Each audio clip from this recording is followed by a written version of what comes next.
Around the swimming pool, which is a comparatively new section. The Monaco Grand Prix was started in 1929. This is the 49th of the series. And then from the swimming pool down to La Rascasse, the very tight right-hander. Another right-hander after that past the old gasworks corner, and then through to the start. Each lap here is 2.1 miles long, and the lap record put up in 1990 by Ayrton Senna. 1 minute 24.468. That's a speed of 88 miles an hour. Now, Senna's pole time this year, this Prince Rainier in the Royal Box, Senna's pole time this year, his 56th pole position, was 1 minute 20.34, and that is an average speed around the whole of this lap of 92.6 miles an hour. A quite incredible performance. With Mansell, and you're looking at his teammate Riccardo Patrese's car directly in front of you, and on the left is Stefano Modena, and this is the start of the parade lap to the 1991 Monaco Grand Prix.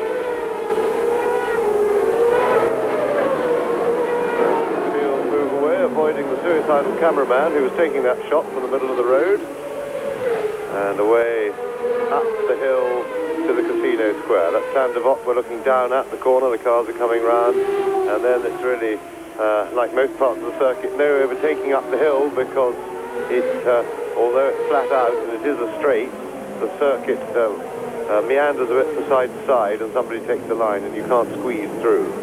So Senna leading them round, Modena following, his first time on the front row for a Tyrrell, and a very long time since the Tyrrell has been on the front row. It was, I understand...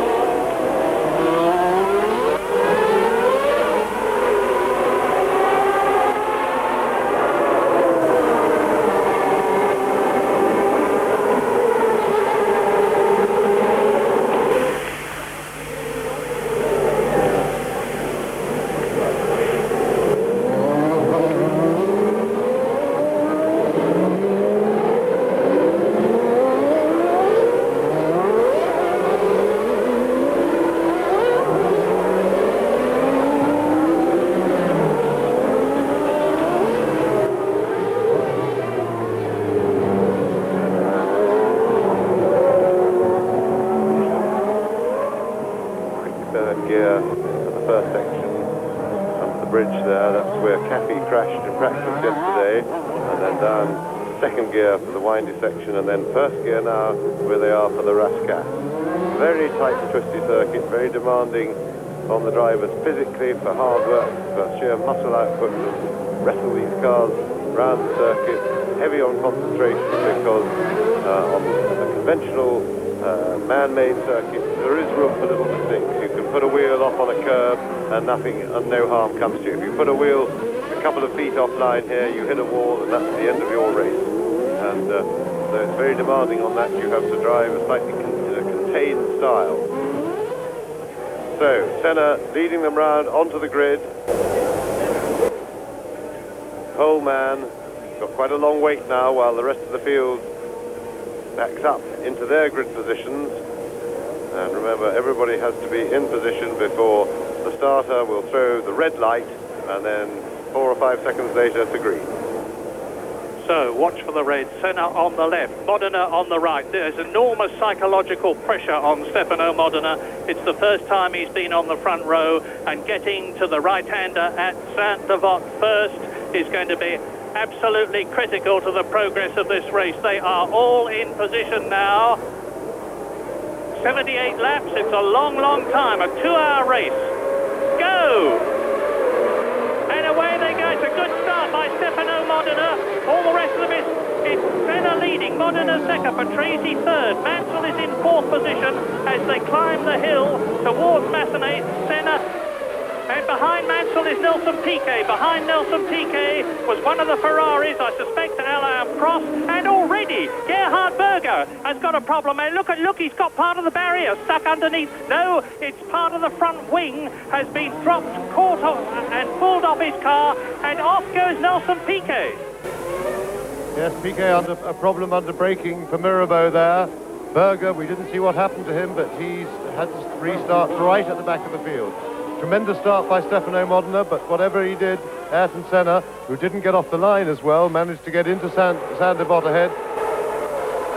And so Senna takes his expected place at the front of the field, but the start is always a lottery, and even Senna would have to work very hard to overtake anybody here. Overtaking is a problem. Mansell going well.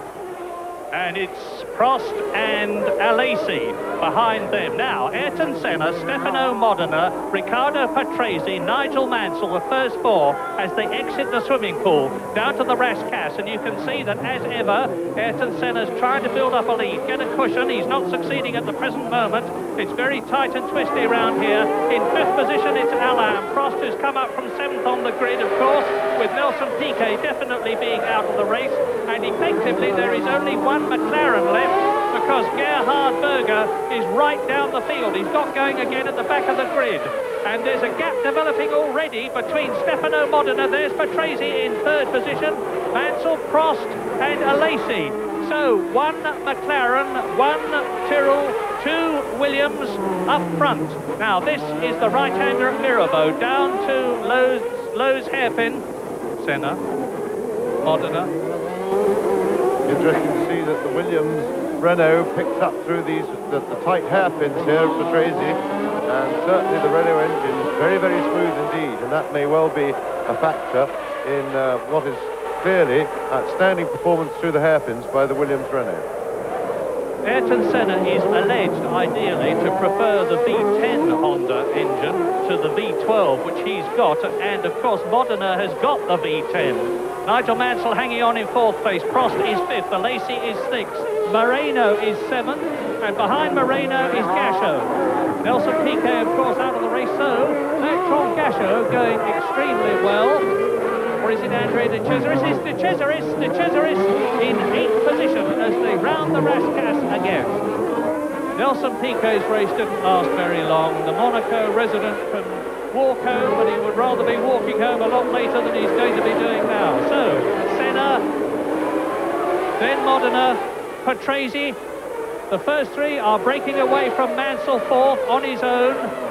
And Andrea De Cesaris in the Jordan Ford, using the same type of engine as the Benettons, but not quite such a good specification, is well up in the race. And into the second lap, Modena is still within a second of Ayrton Senna. There they are.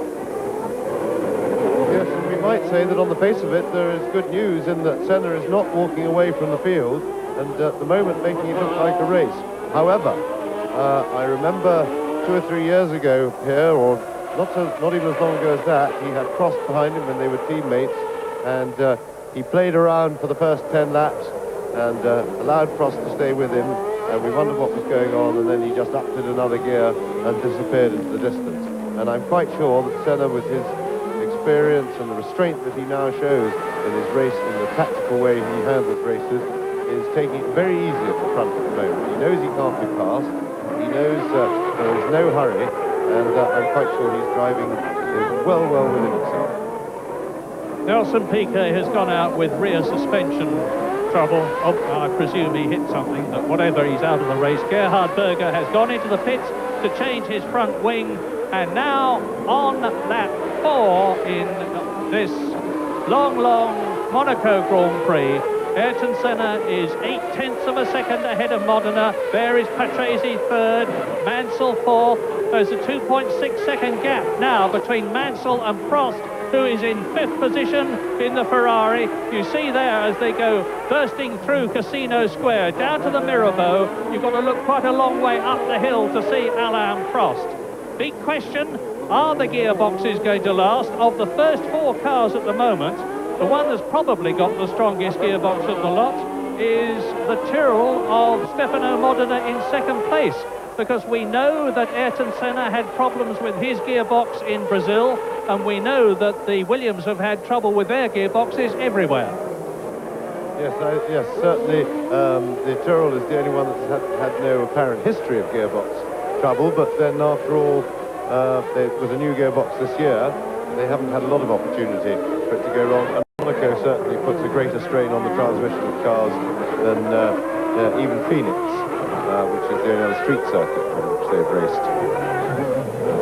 Modena still staying very well with Ayrton Senna. The question is just how much is Senna keeping in hand. I'm sure he's keeping some, but Patrese is having to work to keep up. There's no doubt that Modena is having his pace dictated by Ayrton Senna ahead of him. It's not intelligent to drive closer than Modena is to Senna for two reasons. One is that on a circuit like this where accuracy is absolutely paramount, when you're following another car closer, you can't be accurate. You cannot see the landmarks, etc., and where you're going. Your view is filled by the back of the car and the big rear wing of the car in front. And the other thing is, which of course then puts more strain on you physically. So you need to leave unless you're trying to pass. And Modena's car seemed to understeer. Modena slowed, then he had a problem. I suspect he had a gearbox. He may have just gone in neutral and missed a gear going into the hairpin there. It's a first gear corner out onto the sea front. So mistake for Modena, but he's contained it because he managed just to stay in front of Patrese. Yes, Modena in his 46th Grand Prix, but he's got an enormous amount of experience behind him. It's his birthday today, he's 28 years old, and his experience, as James said earlier on, started years ago in karts, where he was European champion, Asian champion, world champion, and now they are starting to close up a bit as far as second, third and fourth are concerned. Ayrton Senna goes through now to complete the fifth lap, 1.5 seconds in front of Modena, no doubt due to that problem that the Italian had. But Patrese and Mansell are right with the Italian. Prost is fifth, Alesi is sixth, Andrea De Cesaris is almost in the points for Jordan. Yes, what will be interesting now is following that little mistake by Stefano Modena is to see whether he can pull away from the Williamses that he held up a little bit courtesy of that mistake, and whether he can close back up to Ayrton Senna. He now has the space to move from leading the Williamses to pull up to Senna. Down through the tunnel, this famous tunnel that makes Monaco so distinctive amongst other things, and they go through that at enormous speed at some 160 miles an hour.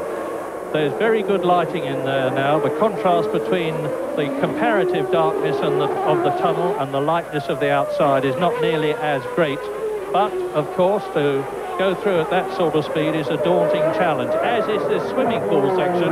That's where Alex Caffey went off in practice. Fortunately, he's okay. And now we're on lap 6 in this 78-lap race with 3-time winner Ayrton Senna. And you can see the gap with him in the lead and Stefano Modena there in the Tyrrell Honda. So it's a McLaren Honda leading, V12 engine. Tyrrell Honda second with sparks striking off the skid plates underneath it. With the V10 engine of Stefano Modena, it's still the V10 Renault-powered Williams of Riccardo Patrese and Nigel Mansell, third and fourth. Prost is fifth, Alesi is sixth, they're the two Ferraris. Seventh is De Cesaris, eighth is Roberto Moreno in the only Benetton left running now. Ninth is JJ Leto in the Dallara with his Judd V10 engine. 10th is Satoru Nakajima Tyrrell. 11th is Pirro in the second Dallara. And in 12th position is Pierluigi Martini in the Minardi Ferrari.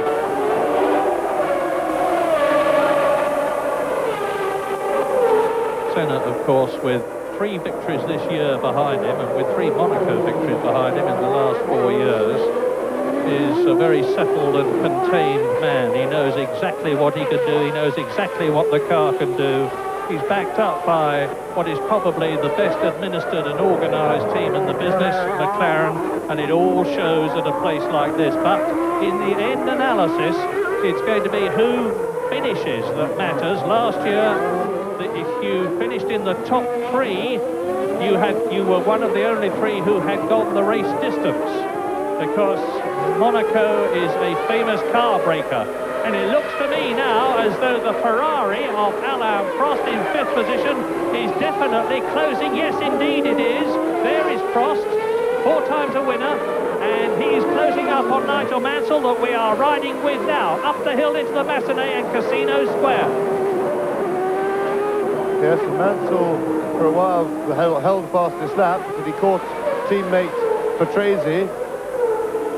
And this could be a little problem for him if he wants to get past Patrese, because he's now getting attention from Alain Prost behind. In the meantime, Modena in second place, as after that little mistake he made, we seem to arrive at that corner with a box full of neutrals, and he has pulled away a little bit from the Williams Renaults, but Senna in the meantime is pulling away at front. Modena now just over 2 seconds behind Senna, and 1.5 seconds clear of Patrese. So it's all marginal stuff, but Modena seems to be able to pull away just from the Williams Renaults. That legend on the right indicates that number 1 Ayrton Senna in the McLaren is in the lead. 4 Stefano Modena in the Tyrrell Honda is in second place. It did not show that Andrea De Cesaris, the Italian, the man who's driven in more Grand Prix than anybody else without winning one, is in 7th place in the Jordan Ford. And Andrea seems to be a new man this year. My goodness, that Marshall needs his brains testing. He was nearly collected by Ayrton Senna there. And I don't know whether the Brazilian had to back off or not, but that's a very, very lucky Marshall indeed. Senna then through Casino Square. Look at the gap visually as he drops down the hill. That corner that you were just looking up the hill there at is, in my opinion, the most exciting one in Grand Prix racing to stand and watch, if you're lucky enough to have the right sort of pass. And there's Senna, Modena, Patrese, Mansell, Prost. They're the first 5. That's Alesi in 6th position, closely challenged by Andrea De Cesaris in 7th place. 7 seconds behind De Cesaris is Moreno 8th. Leto is 9th still, Nakajima 10th, Pirro in 11th position, and Pierluigi Martini is still 12th. Down to the new chicane, Alain Prost. Ferrari's problem, unlike that of McLaren, is that they have a lot of internal warfare, and it has been showing up this season. But Prost is definitely the steadying influence. He knows how things should be done because he has seen it from very close observation when he was with the McLaren team, and he is gradually tutoring the Italians to do it the right way. But the car is an excellent one. You can see that Prost now, with all his experience, and experience in particular at pacing himself in a race, is starting to close. Williams, Ferrari, Patrese, Mansell, Prost. Alesi in the background, taking things steadily, still in 6th place. And Senna is pulling away from Modena just a tiny bit, but Modena in the meantime is pulling away from Patrese in 3rd place. And by pure uninteresting coincidence, Modena is 2.364 seconds, or he was as they crossed the line then behind Senna, and he's oddly enough 2.364 seconds ahead of Patrese. Yes, thank you, Dash. So, out of the race already, Gerhard Berger. Well, out of the race effectively. He may be back in it with a new wing, but I don't think he's going to be much of a problem as far as the rest of the entry is concerned. Nelson Piquet definitely out of the race. Ivan Capelli in the Leighton house, and they're having a dreadful season, has been into the pits. And you're looking now at Jean Alesi, the Sicilian, in his first year with Ferrari, his 4th race with Ferrari, and behind the distinctive green livery of the Jordan Ford. It's a brand new team this year, founded by Eddie Jordan, the irrepressible Irishman who made his name as a driver originally in Formula Ford and Formula 3, and then of course brought on Jean Alesi as the European Formula 3000 champion in Eddie Jordan's team, and now Eddie has got an outfit of his own. And look how well Andrea De Cesaris' 7th position is going. But of course the problem here is, even if you can get up to Alesi's Ferrari, getting past at Monaco. Yes, passing at Monaco really is requires a mistake, or certainly the cooperation of the driver in front, other than out-and-out bravery. And if the driver in front wants to actively not cooperate, and he uses his head, he can drive maybe even as much as 3 seconds a lap slower than he can go and that you want to go, and there is not a lot you can do to pass him. It really is a bit of a joke trying to pass here, but then it's a long race and opportunities do arise. Drivers make mistakes, cars have little mechanical dramas that allow places to change, but the problem is if you get stuck in the traffic, it can take you a very long time, like a whole race, to get out of the rut in which you are if you're trying to pass several cars. So this is Riccardo Patrese. Exiting the Rascasse into the so-called finishing straight, which is anything but, up to the line with Nigel Mansell behind him and with Stefano Modena in front of him. And Gabriele Tarquini in the AGS, the Italian, who qualified quite well, would appear to be out of the race. He's in the pits, I can see him, you can't, and there's not much sign of activity around his car. Yes, between the two Ferraris, Alain Prost is continuing to show the young pupil Jean Alesi the way things are done, because Alesi was pretty sensational in the Tyrrell here when he drove for the Tyrrell team, and Prost has in fact, even now, Alesi's got a clear track in front of him. He's chasing Prost, and Prost is pulling away from him. Prost within 1.2 seconds of Nigel Mansell now. There is the Williams. Now look for the Scarlet Ferrari, which is in 5th position. Alain Prost. Then his teammate Alesi behind him. Andrea De Cesaris riding with Nigel Mansell exiting the swimming pool section. Yes, and this group of 3 cars, which Mansell's in the middle now, and you can see Patrese ahead, is a good example of the queues that form here at Monaco because of this no overtaking situation. You see Patrese leading the group, but both Mansell and Prost, one gets the feeling, could go a bit faster and would like to get past him, but being in front is vital in Monaco. You hold pretty well all the cards if you're in the lead. Lap 13, long way to go. Prost. Massenet, Casino Square. Mansell in front of him. There's Patrese, 3rd. This was where Prost had the big accident last year on the very first lap, and he had to get out, run back, and start again in the spare car, which gave him a considerable disadvantage in comparison with Ayrton Senna. And that is Berger. Gerhard Berger is definitely out of the race now.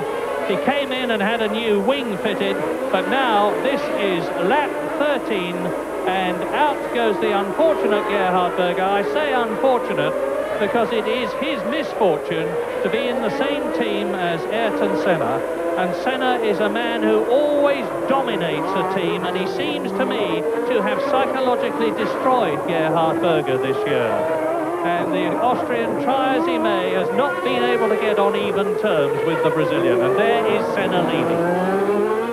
Yes, and although we didn't see what happened, one would suspect that that was an error by Berger, but an understandable one, because there he is walking back, no doubt very disappointed with his day's work and the trouble he had at the start. But the problem is, when you get to the back of the field in a race like this, there's a tremendous pressure on you to try and charge through the field, and in order to get amongst the points, Senna working with the back markers with great bravery and, I have to say, aplomb. There, no problem at all. And Modena is holding Ayrton Senna, and between them they have pulled away from the Williamses. That was Pierluigi Martini in the Minardi Ferrari that you saw going very slowly. It seemed to me that he marginally held Senna up more than he held Modena up. He didn't seem to be aware of Senna, and he was very aware of Modena. And the gap before was 2.5 seconds. That was on the 13th lap. We are on lap 14 now, and it'll be interesting to see whether Modena has closed up. It looks to me as though visually he has closed up a little. But now on lap 14 in this 78 lap race, the order remains the same. Senna leads, Modena 2nd, Patrese 3rd, Mansell 4th, Prost 5th, Alesi 6th, De Cesaris is still 7th, followed by Moreno 8th, Leto 9th, Nakajima 10th, Pirro 11th, and Maurizio Gugelmin in the Leighton house is in 12th place. Now, the gap has been closed, or was closed, by half a second as a result of the passing of Pierluigi Martini to Modena's benefit. And you can see now how the Italian Stefano Modena in the Tyrrell Honda is definitely pulling away from the two Williams. He's now nearly 4 seconds ahead of third man Patrese.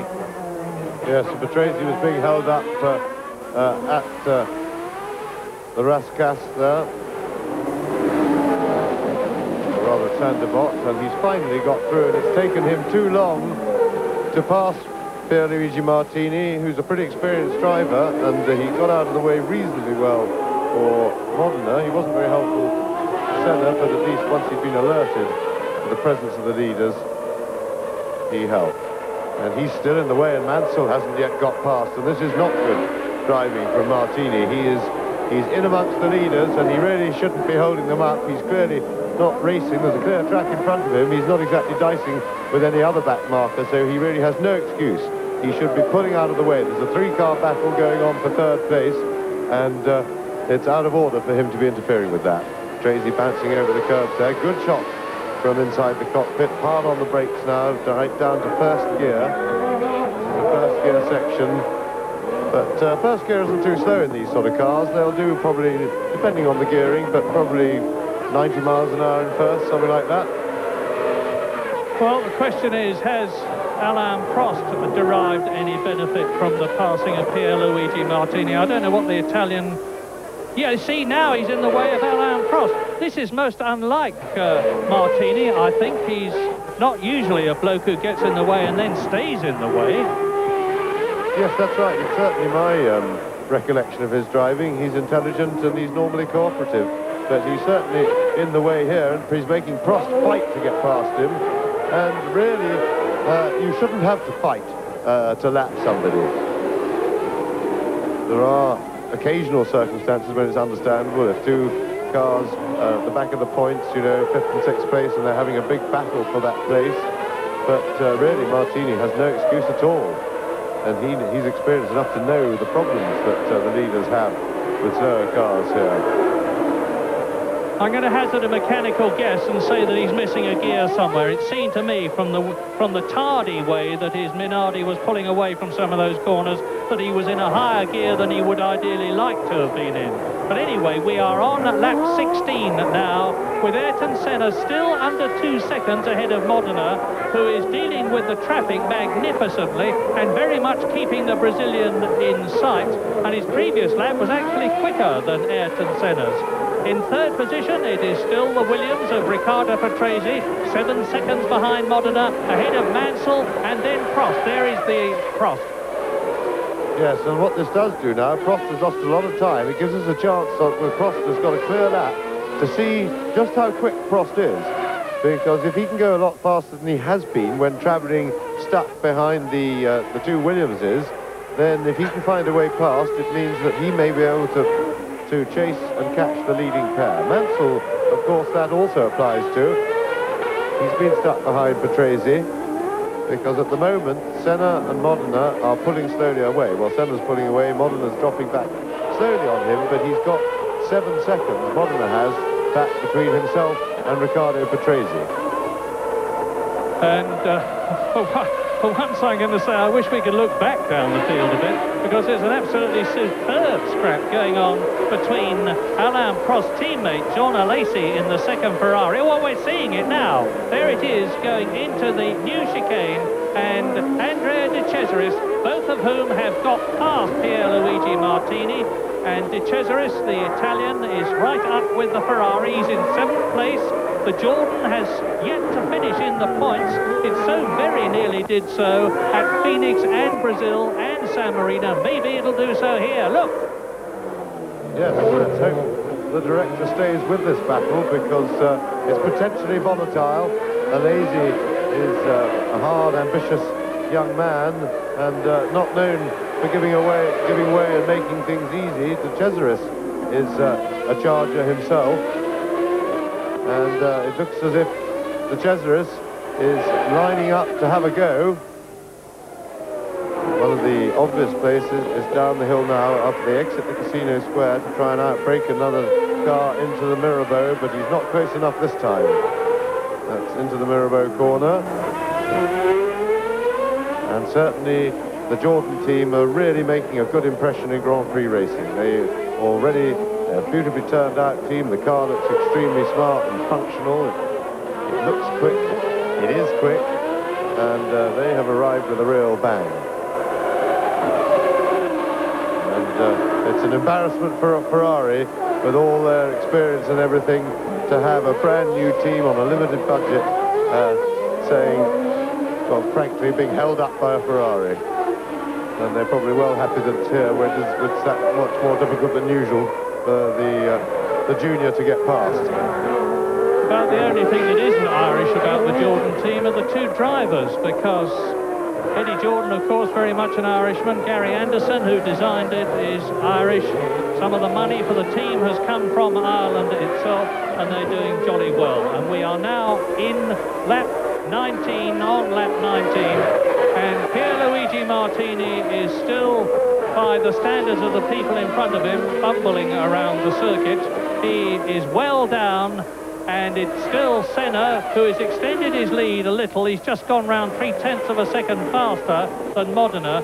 But I must say, I'm full of admiration for Modena, and now the Ferrari and the Jordan are catching Michele Alboreto in the sole footwork Porsche. That's the new Alan Jenkins designed car, the twin of which was crashed by Cathy yesterday. The Cesaris took a little bit of a risk there, because I wasn't sure whether Alboreto had seen him, but it enabled him to stick right with the Ferrari. He did what you can very often do, and that is when a backmarker makes room. If you stick right on the gearbox of the car that he's made room for, you can follow through in the same hole. And that's really what Andrea did there. Interesting technical battle here, because it's a V12 engine Ferrari and a V8 Ford powered Jordan, and there were a lot of people at the beginning of the season who said that a V8 had got no useful life left in it. Well, De Cesaris is certainly proving them wrong, and now we are riding with the Benetton Ford of Roberto Moreno, the Brazilian, exiting the swimming pool. That's the Rascasse restaurant on the right, and Moreno at the wheel. Well, at the moment, we have pretty much a two-horse race between Senna setting the pace and Modena clinging on. And that is how it looks to me, looking at the lap times. While Modena's lap times have been very consistent, Senna's have been up and down a little bit, but he does seem able to put in quicker laps than Modena whenever he wants to. And that suggests to me that he is driving, as I said before, in my opinion, with a fair bit in hand. There are no extra points for winning the race by a mile. You don't have to. All you have to do is win it to get your 10 points. You don't have to be a lap ahead of everybody. And Senna, I think, is probably using his experience to drive very conservatively here. He knows that the biggest difficulty in this race is to finish it for him anyway. Much more difficult than leading it and being quick enough. And he will have been driving right from the start with a view to finishing. As you watch Roberto Moreno in 8th place in the Benetton Ford, let us make no mistake about it, Ayrton Senna is controlling the 1991 Monaco Grand Prix from the front in his McLaren Honda V12. I said incidentally at the San Marino Grand Prix that Senna liked to be fastest and best at everything. He liked to win the most races, he liked to have the most pole positions, he liked to put up the most fastest laps. And no less an authority than Andrew Ferguson of Lotus pointed out to me that Senna does not, in fact, always go for the fastest lap, because he is usually in front and he doesn't have to make the fastest lap. It's the people behind him who are desperately trying to catch him and get past him who have to go quicker. Well, at the present moment, that is certainly the case. You've just seen the caption, Senna leading Modena by 2.8 seconds. The last time a Tyrrell won a Grand Prix, as Moreno goes through on the inside and takes veteran Michele Alboreto, who, by the way, is still suffering great pain from his 2 broken ribs as a result of the accident he had before the San Marino Grand Prix, not to mention his gashed leg. But I was saying the last time that a Tyrrell won a Grand Prix was Detroit in 1983, and it was Michele Alboreto, who you've just seen in the footwork Porsche, who was driving for Ken then.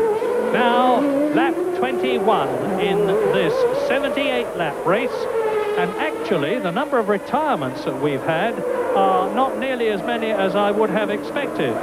Nelson Piquet out on the first lap. Ivan Capelli is out. Tarquini is out. Gerhard Berger is the most notable of the possible winners, who is out of the Monaco Grand Prix. But still plenty left in the running.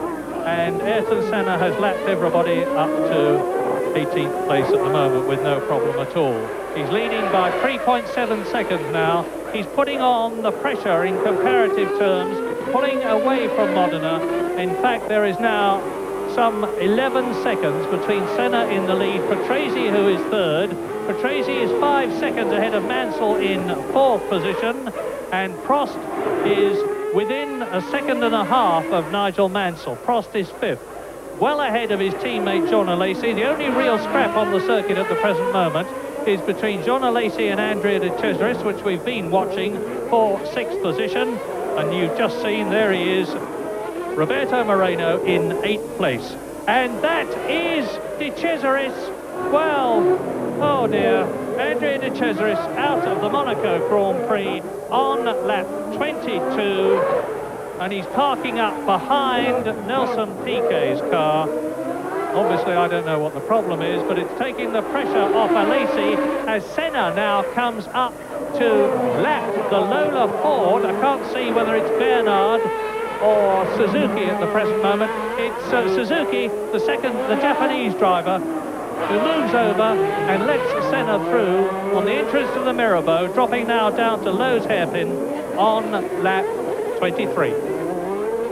Yes, and now Senna's well and truly getting amongst the traffic. It'll be interesting to see just how well Stefano Modena can cope with the traffic, because, of course, he should, in theory, have a slight advantage over Senna when getting amongst the traffic, because Senna, being the leader of the race, alerts those back markers that the leaders have reached them and are coming through. And so second place man, at least they should be a little bit more aware of his approach. Senna coming up to lap Gianni Morbidelli, the Italian in the Minardi Ferrari. It's only his sixth Grand Prix. He knows his manners and moves over and lets Ayrton Senna through. And there's a big battle developing now, which hopefully we'll be able to see, because whilst Alesi was being challenged by Andrea de Cesaris, only for de Cesaris to drop out, Alain Prost is now right with Nigel Mansell in fourth position as Ayrton Senna goes through to start his 24th lap, 3.3 seconds ahead of Stefano Modena, who was lapping the previous lap marginally quicker than Senna. But Senna knows exactly what the score is. He's matching Modena's lap time all the way round, maintaining a cushion in front of the Tyrrell Honda. Ayrton Senna very close to his apartment now. The next corner, but one after this right-hander, is where he retired so dramatically in 1988 and disappeared, walked back to his flat, shut himself away and disappeared until the next day. Doesn't look as though that's likely to happen today, because Senna is very much in control of everything. Now that's Stefano Modena coming out to Morbidelli. You saw how Senna dealt with the Minardi Ferrari. And by the way, the V12 Ferrari engine in that Minardi is not to the same specification as the ones in the Works Ferrari cars, and they've been, frankly, a disappointment. Modena goes through. Well, Morbidelli's using his mirrors well. 3.3 seconds on lap 23 was the gap. Both Senna and Modena passed Morbidelli. Senna is now on his 25th lap, and the gap has gone up to 4.8 seconds. Another example of how well Senna deals with the traffic. Yes, and Morbidelli wasn't as helpful to Modena as he had been to Senna, but part of that is, of course, because Senna, they're so used to seeing Senna going a lot quicker than a lot of these drivers, to a certain extent psyched by him, and they see him coming and they jump out of the way. And that is, a lot of that is to do with Senna, because he doesn't hang around and they don't get out of the way. He tends to come past pretty forcefully, and that discourages them from it. And it really has. He's worked over the years, you know, this psychological advantage he has over the back markers in getting through them is something that he has really built up. himself. On lap 25 now. Well, it looks as though at the present moment, unless something happens to Senna when he's passing the driver, and it wouldn't be the first time that had happened, or if something happens to the McLaren, which is always very unlikely, he's on his way to yet another Grand Prix victory, which would be his 30th in his incredible career. Now there are the two Lola Fords. That's Mark Blundell being caught by Riccardo Patrese, who is third. There's Riccardo. This is his 212th Grand Prix, and he's coming up to lap Mark Blundell in the Brabham Yamaha. Mark's first Grand Prix at Monaco, only his fourth Grand Prix altogether. But you can see that that Yamaha engine has got plenty of power, because Blundell is smoking, and he manages to stay ahead of Patrese up the hill. Now you can see the sort of problem that a driver has. See how wide the Brabham is in relation to the course, but Blundell sees Patrese, moves over, lets him through, and that's one of the Lolas. Well, it is Suzuki, Aguri Suzuki, out at Monaco, and so that means that Berger is out, Piquet is out, Capelli is out, Tarquini is out, De Cesaris is out with a stuck, his problem was a stuck throttle, and now Aguri Suzuki, and it looked to me as though he had just slid into the Armco barrier, presumably as a result of a brake problem. Through the tunnel then, and you can now, the gap that's developed between Patrese, and we're riding with him now. This is the drop down with the Hotel Metropole on the left, the right-hander at the Mirabeau. Looking at it from Patrese's point of view as he comes down to Lowe's hairpin, about 40 miles an hour, into the right-hander before the Portier. This is it. That leads through third gear, fourth gear, fifth gear, through the tunnel at 160 miles an hour, building up to 165 on the exit, and then down to the new chicane. Yes, well, Modena has drawn a little bit of that gap back. It's now under 4 seconds, but of course it's going to bounce around with the traffic. But the traffic is now very much a fact of life for the rest of the race, although it will thin out with retirements during the race. The leaders will now, the cars are pretty evenly spread all over the circuit. Now we're looking from Patrese's Williams Renault. He's got traffic ahead, and he's going to have to find a way around.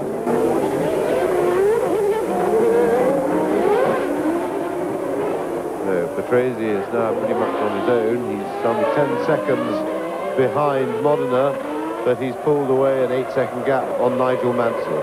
Mansell, of course, has detailed attention from Alain Prost right behind him, who is, if not imminently looking for a way past, he's certainly stalking him to look for a mistake. And so, on-board shot from Patrese's car. We'll be looking to see what Patrese is going to do about this back marker. And it is, of course, Gianni Morbidelli in front of him. And he just drives past him, no problem.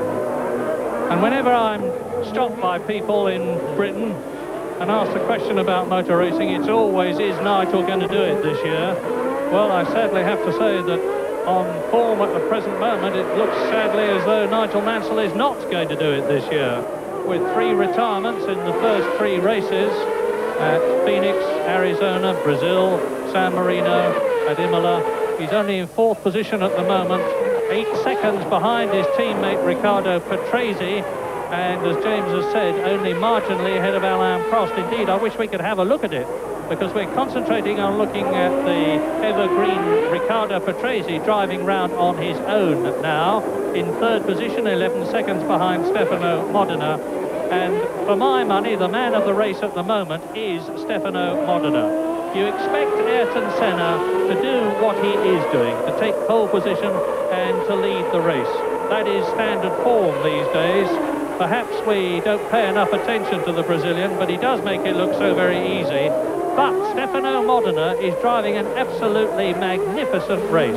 To start from 2nd on the grid, alongside Senna, to get away and go through Saint-Devote. to hold that second place and still only to be 4 seconds or so behind in second place but ahead of everybody else is a very considerable achievement for him.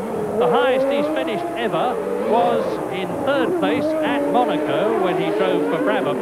So this is a circuit that he likes and that he's very good at, and Patrese is on his own as Senna goes through Casino Square, and he is now on his 29th lap, and he's leading by 6.8 seconds, and this is very significant indeed. His previous lap was nearly 3 seconds faster than Modena because the Italian Stefano Modena was being held up by traffic. Ayrton Senna had got and has got a clear track in front of him. Patrese still third, 8.5 seconds behind Modena, 9 seconds ahead of Mansell, who is 1 second ahead of Prost in fifth place. John Alesi in the second Ferrari is in sixth position. And if there has been an inquest at Maranello, the Ferrari headquarters, about the performance of the Prost and Alesi cars, and drivers for that matter, at the first three races of the year, I would expect it to be intensified after Monaco if they don't do better here than they are doing now, because this is the fourth race in the 16-race season, 25% of the way through it, and whilst Ferrari are in second place in the Constructors' Championship, they are an incredible 30 points behind the leaders McLaren. As Senna comes up to ex-Ferrari driver Michele Alboreto, who won 3 races for Ferrari, 2 for Tyrrell, and is here in the footwork Porsche. And that Porsche engine has been a big disappointment too. Everybody expected Porsche, who after all designed the TAG turbocharged engine, which McLaren used with such tremendous success, to have no problem in producing a 3.5 litre normally aspirated engine for Grand Prix racing, but it has been a sad disappointment. And we are now on lap 30.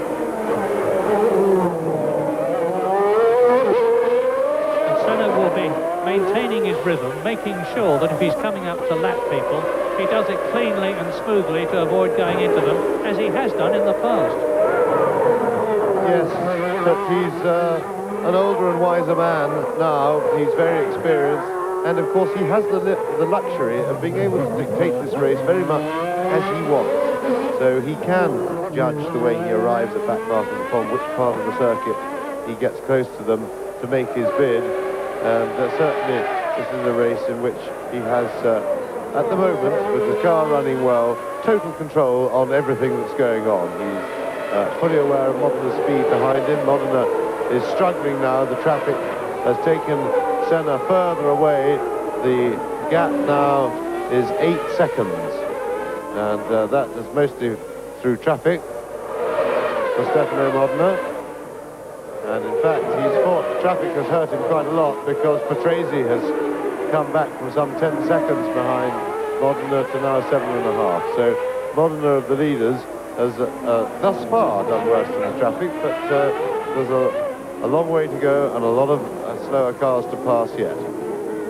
Lap 31 then, race order. Ayrton Senna leads by 8.2 seconds. Stefano Modena second, 7.5 seconds ahead of Patrese, who is 13 seconds ahead of Alain Prost, who has gone up to fourth position ahead of Nigel Mansell, unseen by you on your monitors, for the simple reason that it wasn't shown.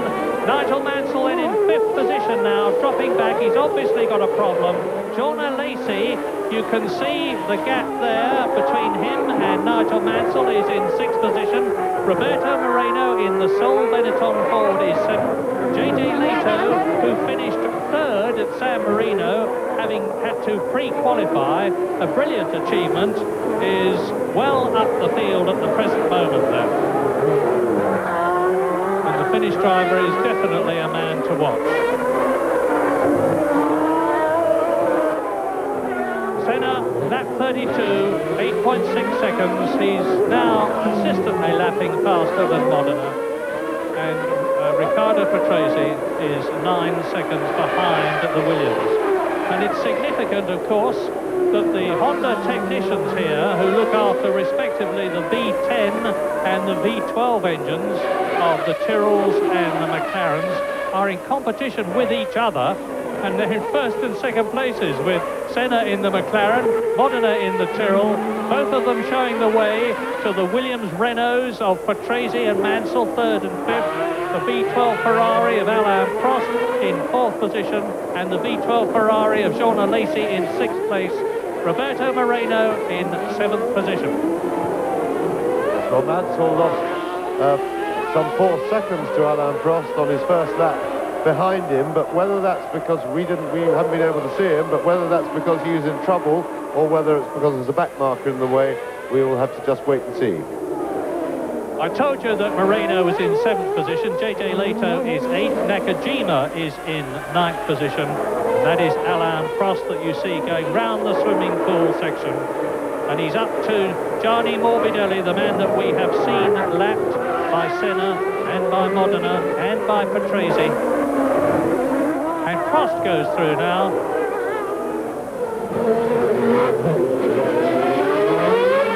But the first two, Senna and Modena, are both lapping in under 1 minute 26. Ricardo Patrese is lapping in 1 minute 28.9 and Prost 1 minute 28.0. So Alain Prost, 12 seconds behind Ricardo Patrese, is cutting into the Italians' lead. That is Alain Prost in fourth place, and he's the interest in the race at the present moment. You can see that he's 11.78 seconds, or was, behind Ricardo Patrese. He's cutting into the Italians' lead at the rate of 1 second a lap. The Ferrari looking healthy and sounding healthy. We haven't seen Nigel Mansell for a long, long time. He's still going, but he's now only 1.6 seconds ahead of John Alesi, who is sixth. And I'm confident that Mansell has got some sort of a car problem, because Nigel is a fighter and a charger. He loves Monaco. He has never done well here and was hoping to do well here today, but it was destined, obviously, not to be. There was the time, I remember, when he was leading in the Lotus in the rain, only to go off into the barrier.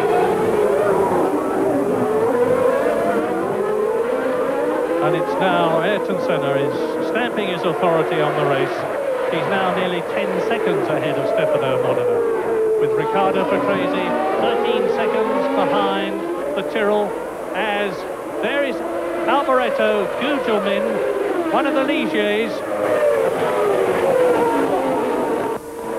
And Bertrand Gachot is still running in 13th position in the second Jordan Ford, his teammate, of course, and that is Gachot on the inside, trying to take Thierry Boutsen in the Ligier Lamborghini, the blue car, who is 12th. So you're looking at the 10th, 11th, the 11th, 12th, 13th and 14th drivers now. There's Alboreto, Gugelmin, Boutsen and Gachot. No problem up front for Ayrton Senna. Lap 34. We're getting on towards the half-distance point as Gachot goes through, Gugelmin goes through, takes Alboreto, who of course is a lap down. And that's Prost. Now Prost is getting in amongst the traffic here. Prost then in fourth place. Watch him lap these men, past Gachot. Watch him struggle. It is a very depressing sight when you're got racing for the lead or leading places, as Prost is doing. When you see a gaggle of 4 back markers all scrapping away in front of you, you worry how many laps it's going to take you to pass them. Well, Prost is certainly being more aggressive than usual with the back markers, I'm glad to say, because that doesn't mean that he's got to be very aggressive. But he is at least being firm and showing him he means business. And a new fastest lap for Ricardo Patrese that we see there. So Patrese not beaten yet by any matter of means. He's fastest lap of the race so far. Yes, but it's still well below the lap record. Ayrton Senna's 1 minute 24.468.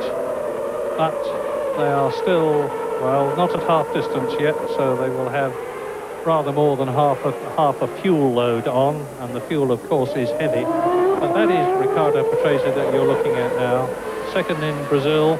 The only Williams car to finish a Grand Prix thus far this year, because in 6 starts, Nigel Mansell retired 3 times, Riccardo Patrese retired twice, and Riccardo finished, as I have just said, in 2nd place in Brazil, to give him the 6 points which have put him into 4th position in the World Championship.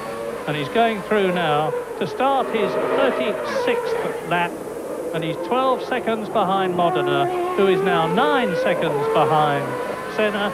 We're climbing the hill with the harbour on the right behind the barrier, round the Hotel de Paris, now into Casino Square, now dropping down the hill, Metropole on the left, Mirabeau on the right, on towards the tunnel again. And we've just had a message here that Mansell has got a problem, as we surmised. One really has to feel very sorry for Nigel Mansell, having all the bad luck. His engine is apparently cutting out intermittently, and that will, of course, mean that he just cannot race competitively with the front runners, and problems like that, if they're going to move in any direction, tend to get worse as the race goes on. Yes, there's the sole McLaren. It is, of course, Ayrton Senna, because whilst Gerhard Berger seems to have all the bad luck, Senna, as a combination of ability and experience, has a lot of good luck. And this traffic has brought Modena much, much closer to Ayrton Senna. There's a real gaggle of traffic.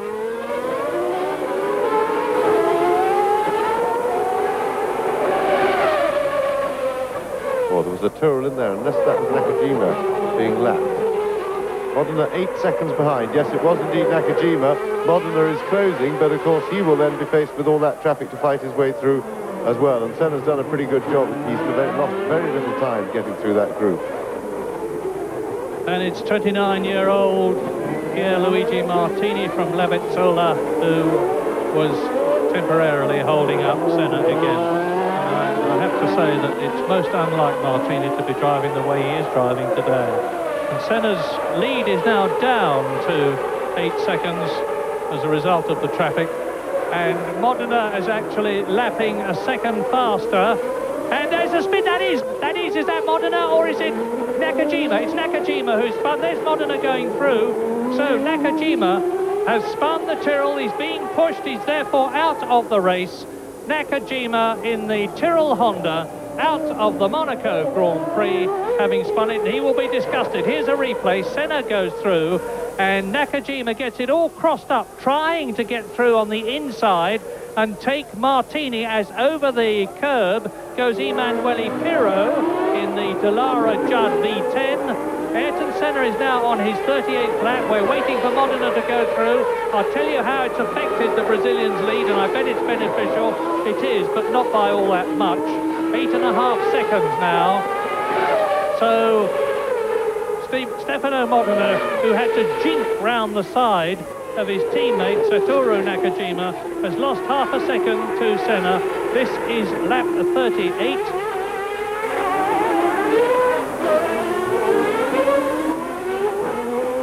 Well, there is the man whose birthday it is today, Stefano Modena, still in second position.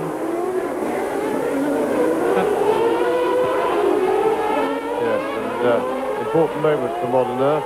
Let's see if he can get through past these back markers quickly, because Riccardo Patrese, of course, has closed up. Naturally, there is Nakajima just taking his helmet off, and that really was a mistake on his own. There was a bit of a kerfuffle going on in front, but he had space to avoid it, and that really just underlines how terminal it is here. With one little slip, it's all over. Now, Modena.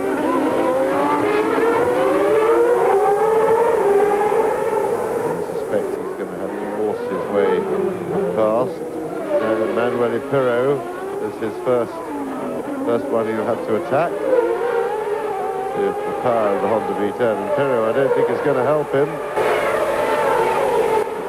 Now you see Senna would definitely have been passed by now, and if Modena doesn't make positive moves himself, he's not going to get past him. Yeah, he's got the Judd V10 powered Dallara in front of him. And hats off to John Judd, incidentally, because he and his very small team at Rugby are producing engines as Modena goes through. No, he doesn't, because Pirro forcefully slams the door in his face. And all the time, Modena is losing time now, because not only has he got to get past Pirro, who is in 9th position, but then he's got to lap again Martini in the black Minardi Ferrari. Yes, and that was terrible driving by Pirro going into Mirabeau. He clearly didn't see Modena, had no idea he was there, and yet the blue flag was being waved at him, and all he was doing was looking at the chap in front. And Pirro's an experienced driver, and he's never been that quick, so you'd think he'd have time to look around him, but maybe that's why he hasn't been that quick. Well, I was saying, apropos of Pirro's engine, as we reach half distance now, because we are on lap 38, that John Judd and his team have to produce engines for sale, whereas, of course, Renault give their engines to Williams, Ferrari provide their own engines, Honda give their engines to their teams. And I think John Judd and his team have done an absolutely superlative job in their first year with this V10 engine, after saving the day for the Williams team when they lost Honda engines by providing them with Judd V8s. So it's Pirro and still Martini in front of him, and still Modena doesn't get past, and the gap now is 13 seconds to Modena and Senna. Yes, this is the crisis for Modena. He's losing 4 seconds a lap here, and Pirro...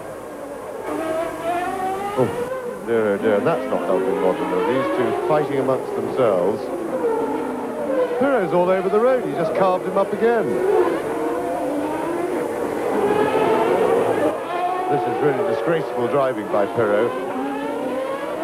Modena trying to hold second place down in the Grand Prix. He's got important work to do, and Pirro's just twice he's moved over right on top of him, and that will discourage Modena from trying to pass him, because he doesn't know what the chap's going to do.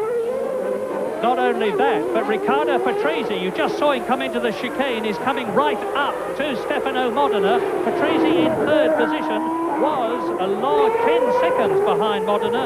It's down to 5 seconds now, and if Modena can't get past Pirro and Martini, who is just as much of a problem as Pirro is, it's going to mean that Riccardo Patrese is right with the second place man. There is the second place man in the white and black Tyrrell Honda, with the marshal doing a good job with the flag.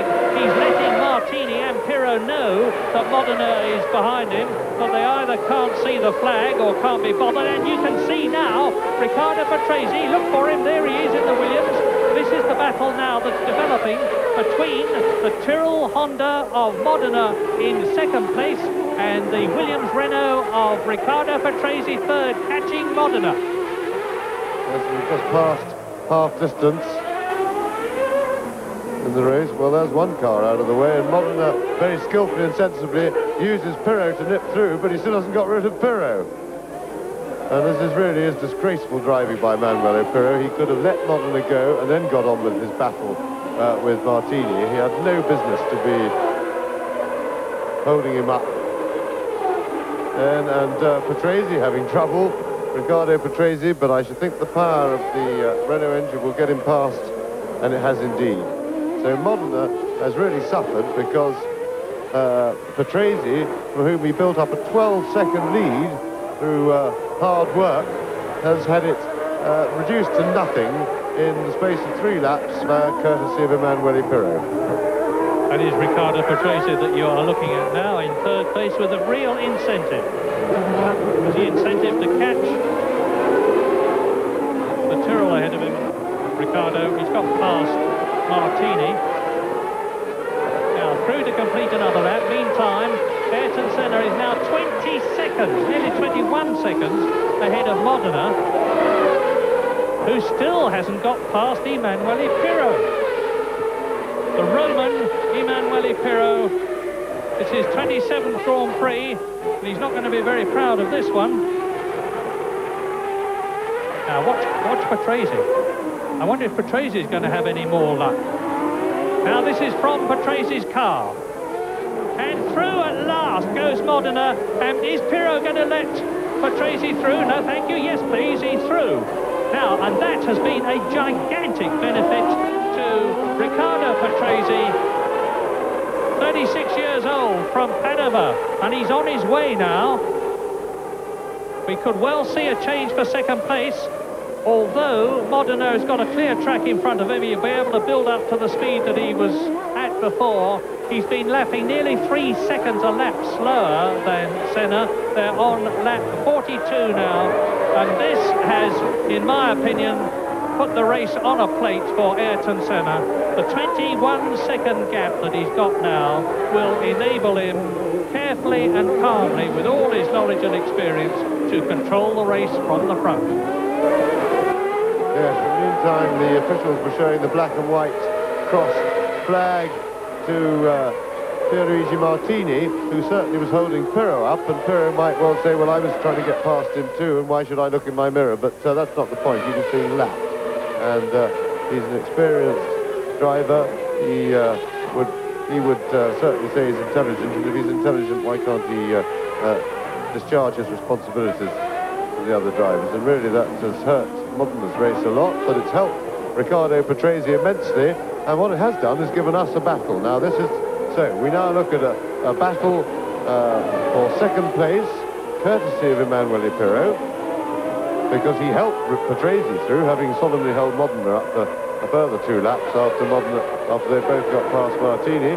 But it gives us a big blow up and oil from Modena's car, and it looks like Patrese has spun on it, and that looked like a massive engine blow up. And Patrese's hit something. Patrese lost control of his car on the oil, and you can't say that's any fault of Patrese. It's one of those things. Modena's gone straight on, and what a disappointment for the race. We've lost 2 second and third place men in a flash. Yes, and out too has gone Michele Alboreto. All of a sudden, we're getting a lot of retirements.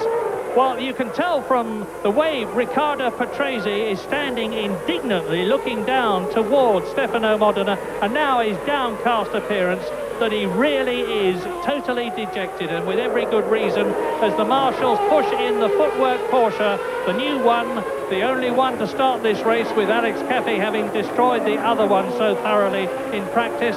And now, up into second place has gone Alain Prost. The two protagonists are at it again. Ayrton Senna leading, Alain Prost in second position.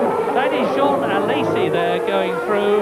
And I remind you that either Prost or Senna have won the Monaco Grand Prix for the last 7 years.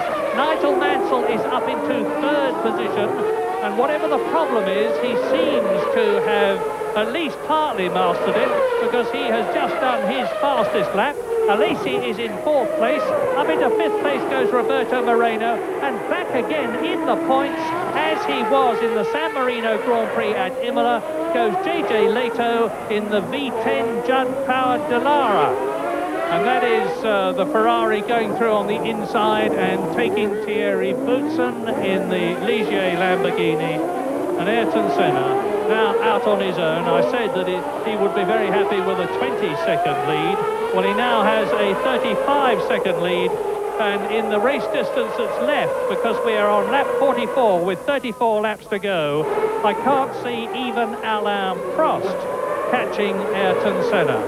And we'll see how the lap times compare as the Frenchman comes up to Pierluigi Martini, the mobile chicane at Monaco today in the Minardi Ferrari. It's a Ferrari, and he's at it again. Prost really has to bully his way through. Yes, and that was rather impressive. That's fairly un-Prost-like driving. And Martini has been given the warning flag for bad driving and not paying attention to his mirrors, and I would have thought that he must be facing disqualification if he continues to be unhelpful. That's Michele Alboreto walking back, and we saw his footwork arrows parked beside the track, possibly something to do with the Modena blow-up, because he seemed to park it there in the same incident, or maybe he was avoiding Patrese's resultant spin. And here are the first 20 then, while you watch Prost exiting the tunnel. It's Senna leading Prost by 40 seconds. Mansell is 15 seconds behind Prost. Alesi is 5 seconds behind Mansell in fourth place. Then it's Roberto Moreno in fifth place. Leto 6th, Pirro 7th, Gugelmin 8th. Thierry Boutsen is in 9th place, a lap down. Bertrand Gachot is 10th. Morbidelli is 11th. Bernard is 12th. Hakkinen in the Lotus is 13th. 1 lap down. Modena in 14th position, of course, now is out of the race. So effectively there are only 13 cars competing on this, the 46th lap, and I would bet big money that there's going to be several more coming out of the Monaco Grand Prix. Only 3 went the distance last year. Now, Senna is lapping at the moment 2.5 seconds faster than Prost, but that was when Prost was still fighting his way through the traffic. There he is, on his way. This is the man who has won more Grand Prix than anybody else in the history of Grand Prix racing. A magnificent 44 victories, and that is Maurizio Gugelmin out in the Leighton House. Yet another retirement for him, because Maurizio this year has only finished once, San Marino. Senna. An utterly commanding performance. And if Senna wins this one, another 10 points, 40 points out of the 40 that were possible, it is going to make him virtually impossible to catch in the World Championship, let alone beat.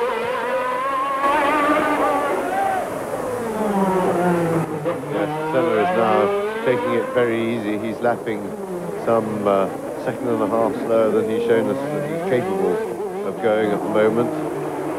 We will see if Prost, I doubt very much whether Prost is going to make any real effort to chase Senna. I think Prost will know that Senna has got plenty in hand.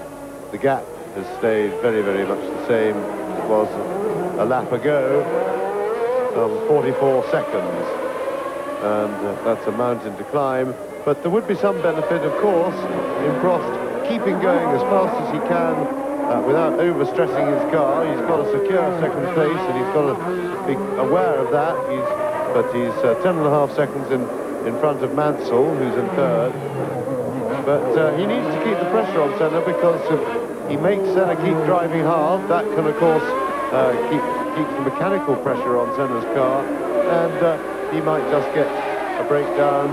Unlikely to get a mistake from Senna with that big a cushion.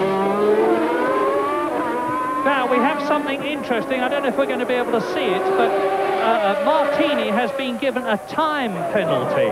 That's the first time that this new rule has been implemented in Grand Prix racing this year.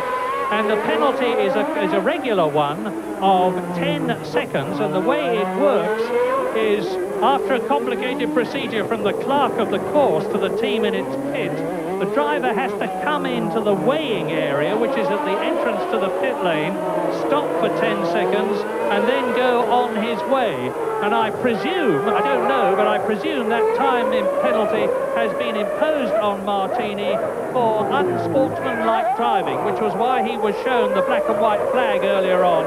And they've decided that his blocking tactics, whether deliberate or accidental, are unacceptable. Now, it may be significant that Pierluigi Martini, who has been pretty fed up with his own lack of progress this year, said if he didn't get a World Championship point, or 2, or 3, or 4, he would retire from racing. Well, he actually got some points at the San Marino Grand Prix, but he doesn't seem to be doing very much about it subsequently. Yes, we didn't see it, but Mark Blundell, unfortunately, is out of the race. He apparently hit the barrier at the chicane. One would suspect that may well have been on the oil from the Modena blow-up, which happened on the exit of the tunnel, and the oil would have been spread down to the chicane by following cars.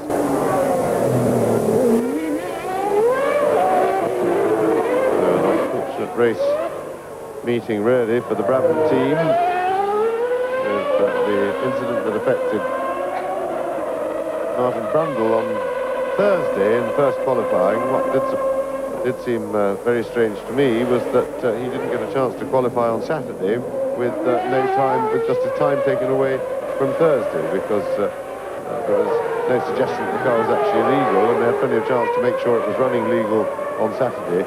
And it seems to be a negative thing to do, just to reduce the entry to the Grand Prix over a rule such as that.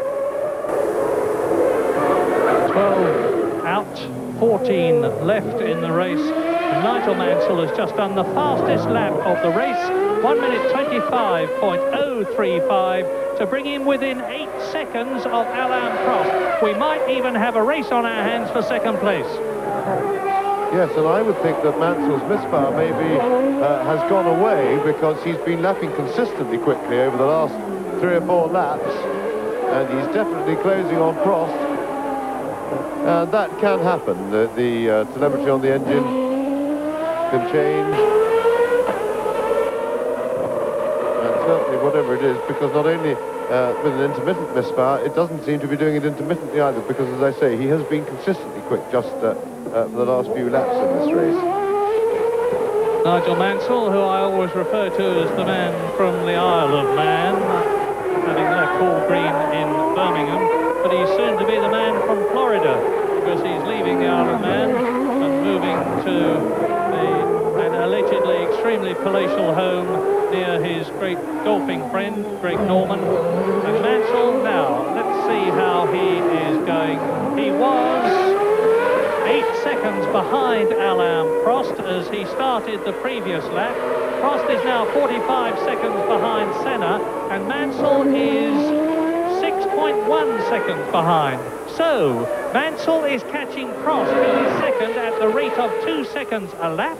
We are on lap 50, so that means to say that on lap 53, he should be with the man who is in second place. And we have news from around the pit lane that Riccardo Patrese has walked in. We're hoping to have a word with him later on, but the Italian is now ready to talk to Jonathan Palmer. Riccardo, that was absolutely appalling luck there. Tell us what happened. It happened at Modena. I was in the top Modena under the tunnel, and in the middle of the fast bend, he blew the engine completely. He put down a lot of oil, and I couldn't do anything because in the moment that he blew, he put down the oil. I was in 6 flat with a lot of oil. I just spun and crashed. Well, was it the oil or the smoke that was the problem? It was the ocean of oil under the tunnel. Okay. Now, Riccardo Patrese is understating things considerably, because he would have been doing something like 160 miles an hour when he hit that oil, and would have been immediately totally out of control with no friction between his wheels and the road at all, straight off into the barrier. And it's a testimony to the strength of his Williams, designed by Patrick Head and his team, that he was able to walk back to the pits.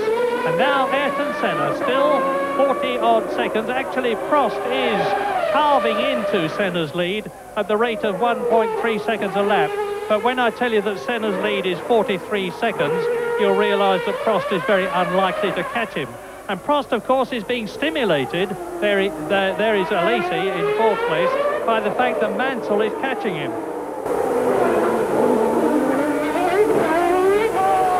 Sean Alesi, not the best buy that Ferrari have made, in the opinion of a lot of people. He's alleged to have cost Ferrari some £10 million this year, not only for the £4 million or so that he is paid, but the rest that will have gone to the Williams team and the Tyrrell team, for both of whom he signed contracts last year, as well as Ferrari. Broadly speaking, last year, if someone put a piece of paper in front of Jean Alesi, he signed it. And since most of them were contracts, it cost Ferrari a great deal of money to get him on their string. And of course, he was second last year at Monaco, as he was at Phoenix. A brilliant street driver, we thought, but not so well here. He's only finished once this year, 6th at Brazil. Yes, and Mansell's charge towards Alain Prost in second place has produced a response from Prost finally, and he has upped his speed a little bit and is now holding Mansell, and in fact has finally gone 1 second closer to Ayrton Senna, because he'd been monitoring his pace very much with Senna. They'd been keeping the gap very much at 44 seconds for quite some time, but finally Prost, as I say, has responded. But 5 seconds isn't a lot to play with, and when Mansell gets on a charge, he can drive in a very inspired fashion. We're riding with Roberto Moreno.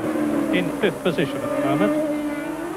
In the Benetton Ford, Roberto got his chance at the Japanese Grand Prix last year after Alessandro Nannini had his helicopter accident, and Moreno grasped it with both hands, brilliantly finished in 2nd position, and you can see he's doing well now. He is in 5th place in the new John Barnard designed car, having finished 7th in Brazil this year.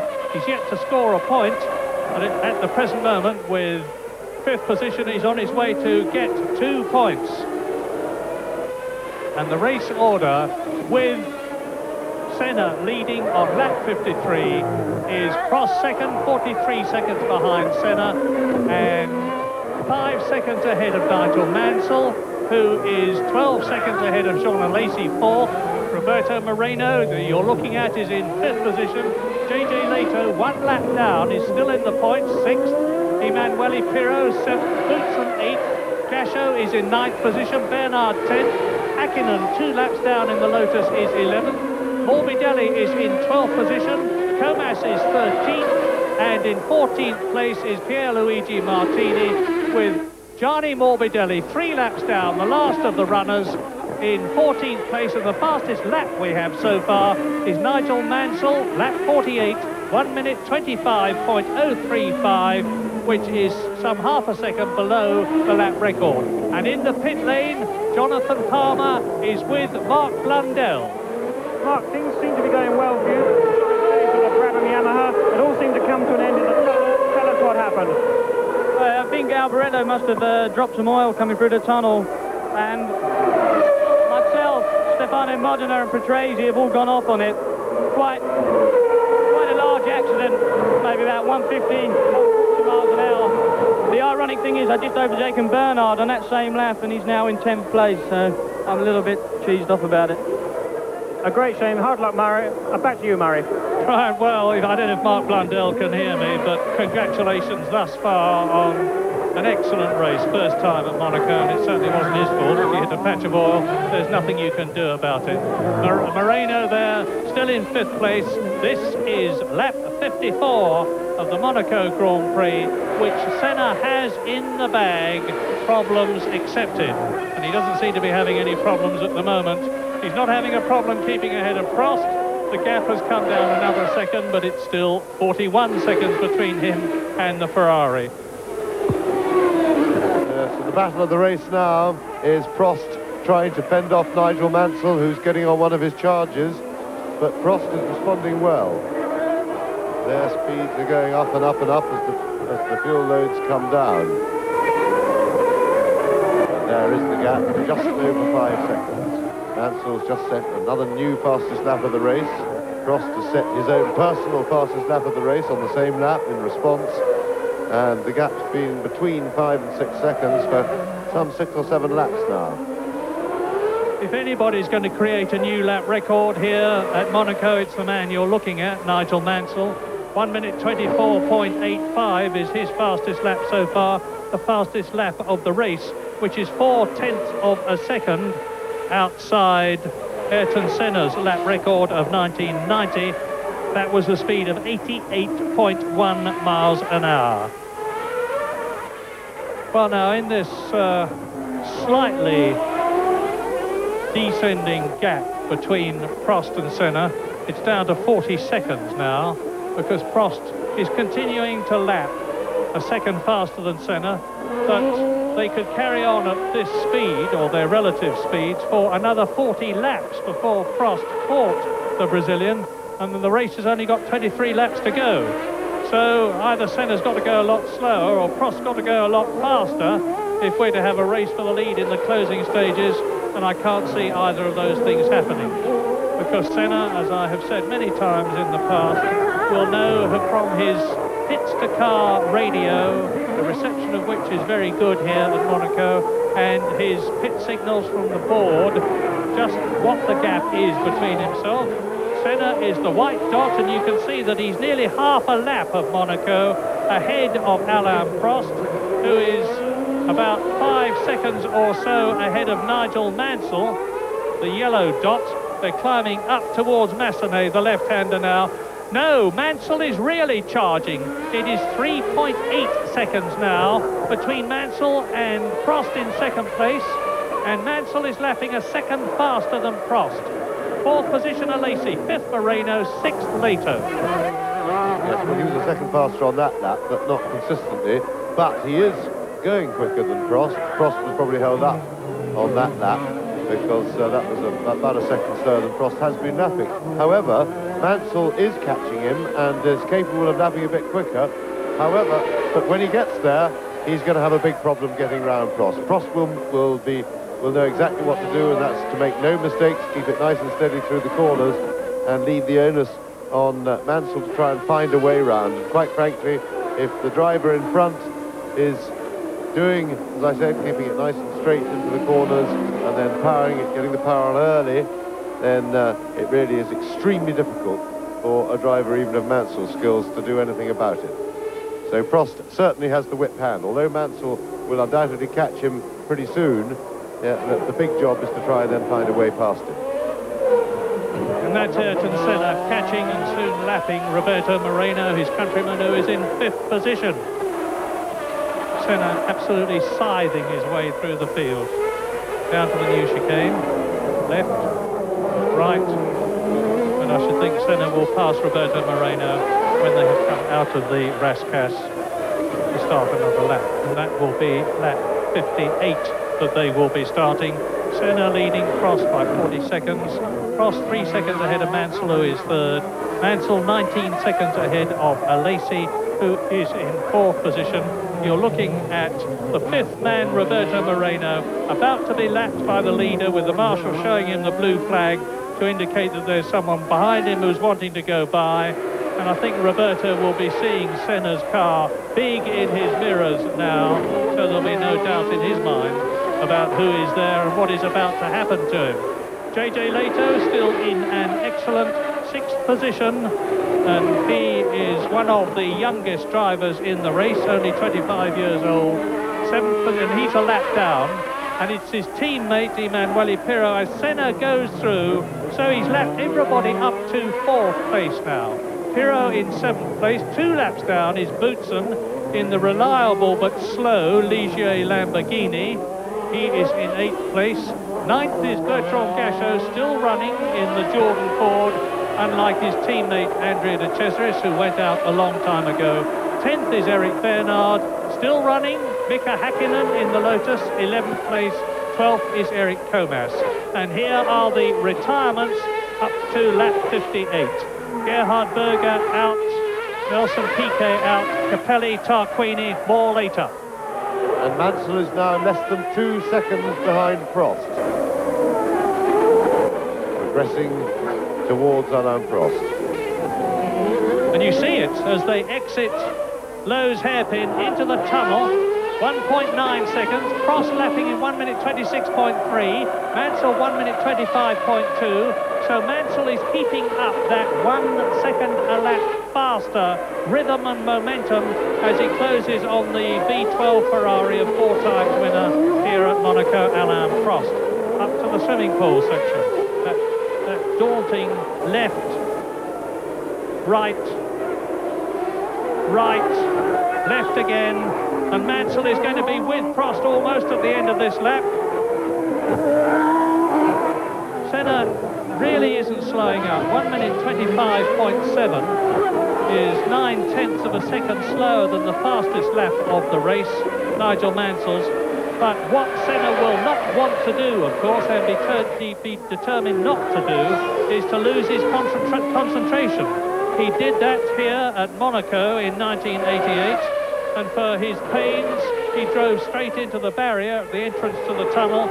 Otherwise, he would have been on target now for 5 wins in a row. And incidentally, people who think that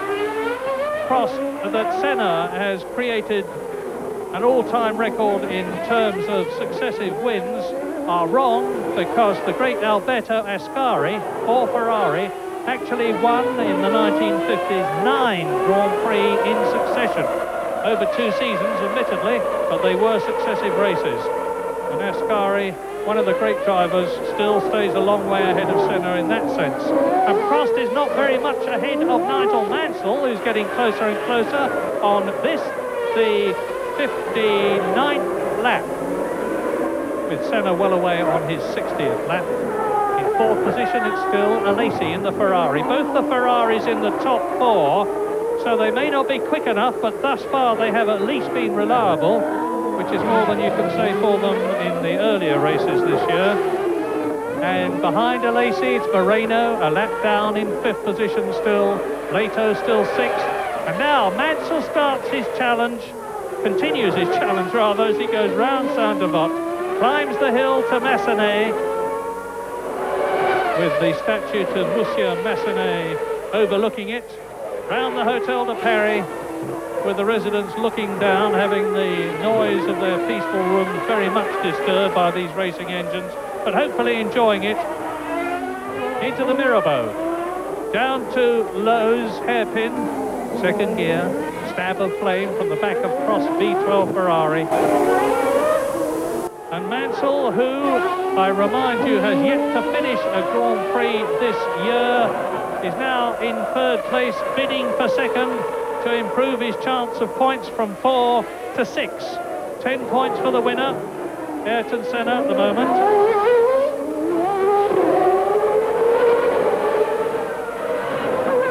18 laps to go.